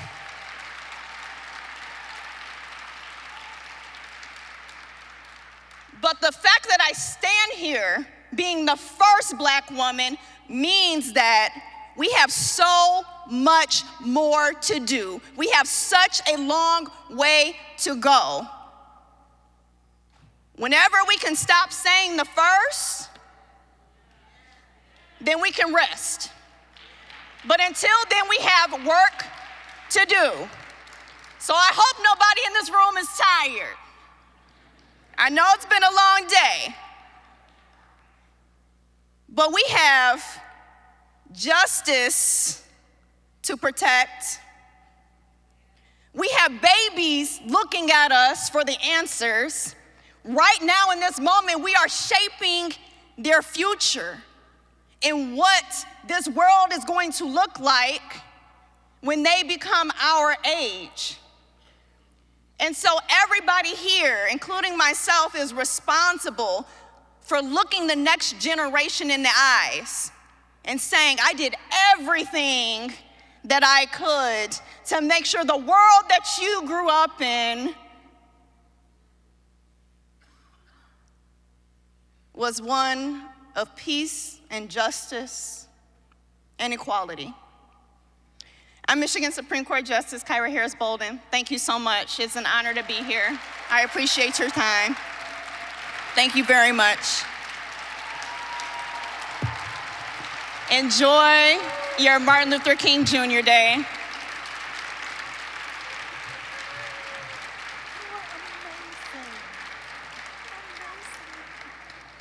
She brought the fire, didn't she? Oh, she was amazing.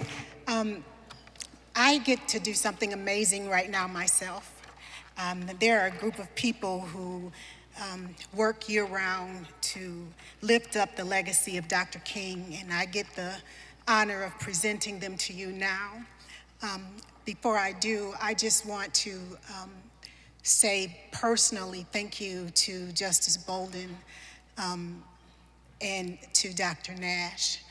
Our hope was that we would be able to show you a piece of history and what our future looks like in order to encourage you and to remind you that we still got fight left in us and we have a beautiful blueprint to follow. So I'm still watching folks walk up here. You don't want to miss the finale because we have a very special presentation of We Shall Overcome, so hopefully you'll stay and join us. But I think I've got folks that are ready. It is my honor to present to you the they're forever commissioners, the Dr. Martin Luther King Jr. Commission of Mid-Michigan. I also want to, before I do that, extend a very personal thank you to Mark McDaniel and Paula Cunningham. Weren't they amazing? Amazing co-hosts. Well, I'll see you next year, hopefully. I'm looking for my page so I won't forget anybody. But I guess I can just turn around and look at you. Then the Dr. Martin Luther King Jr. Commission of Mid-Michigan, Commissioner Ron Bacon, Commissioner, why can't I think? Nicole Noel Williams. It was the judge. She has brought the fire. Commissioner Kelly Ellsworth Atchison, Commissioner Lolo Robinson, Commissioner Kwapo Adakwa, Commissioner, our lovely, beloved Commissioner Rosa Moss Hargrove. Yeah. Commissioner Dr. Denise Maybank. You guys come on the side too, so I can see you. Commissioner Geraldine Potter, Commissioner Bobby Hoffman, Commissioner Smiliana Williams, Commissioner Fonda Brewer. I'm sorry, I'm looking down now. I'm so sorry. I would have saw you. Commissioner Tony Baltimore, our beloved Dr. Brian Beverly, Commissioner Dr. Lee June, Mark McDaniel, he's gonna join us. Paula, come up here. I would have you hold hands with us and sing We Shall Overcome. And then, is the imam, come sir, please. And where is Tristan? Where's Tristan? The best vice chair of any vice chair anywhere. Commissioner Tristan Wright-Meyer. I need to go to sleep. I don't know what to do. Ladies and gentlemen, the Dr. Martin Luther King Jr. Commission of Mid-Michigan.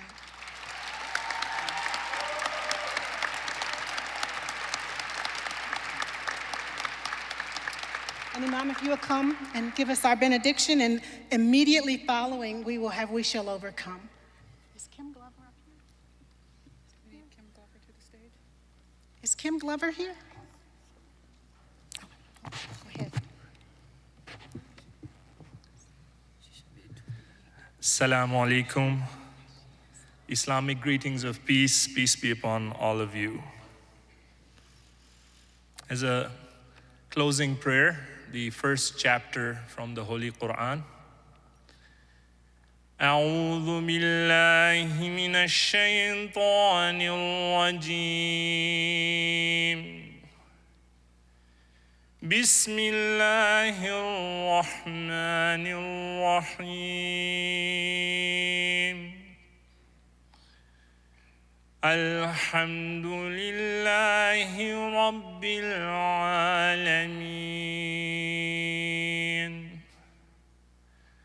الرحمن الرحيم مالك يوم الدين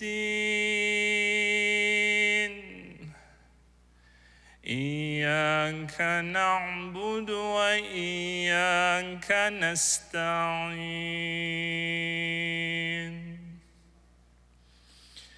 اهدنا الصراط المستقيم صراط الذين أنعمت عليهم غير المغضوب عليهم ولا الضالين.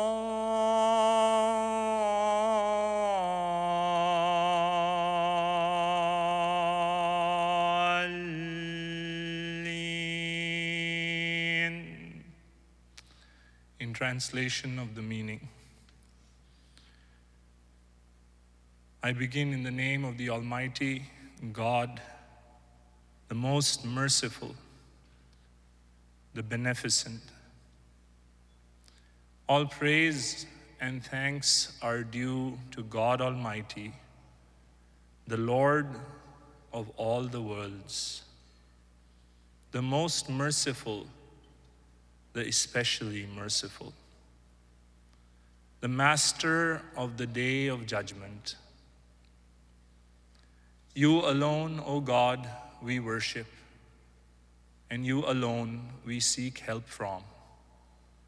So guide us to the path that is straight, the path of those before us who were blessed by you, not the path of those who earned your anger, nor the path of those who went astray. Amen.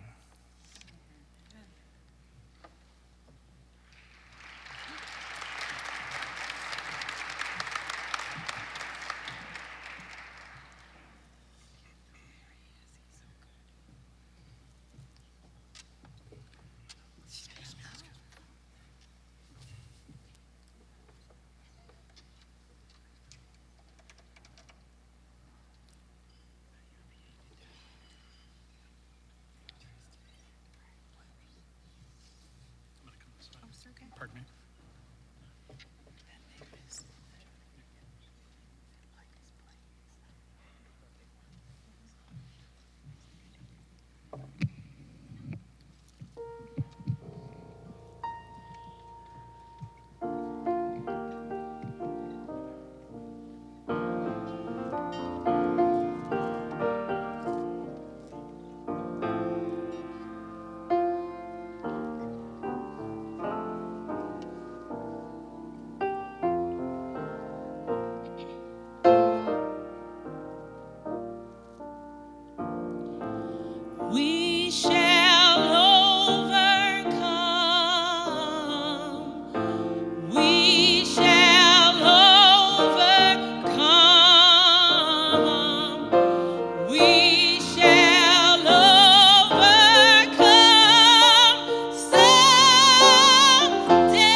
Un día lo venceremos.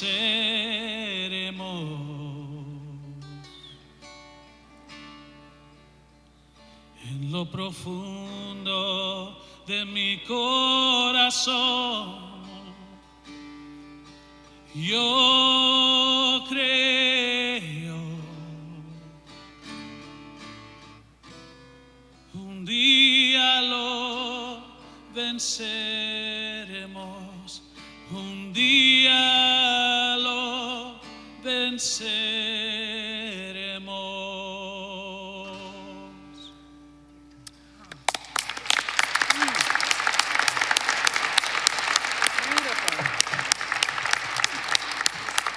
All right, for those of you who stayed till 2:46, you get an extra blessing, and I'll see you next year. Today's event was absolutely amazing and exciting. So I've been to many programs, but today it was just to commemorate Dr. Martin Luther King's birthday in this way was just amazing. The speakers were wonderful, the performers were absolutely amazing, and it gives me the spirit to go out and work. And so I feel like, I am renewed and refreshed, and I am ready. I am ready to continue the legacy and to let everybody know that we can live in peace and we can overcome. So I'm just excited to be here, and this was absolutely amazing.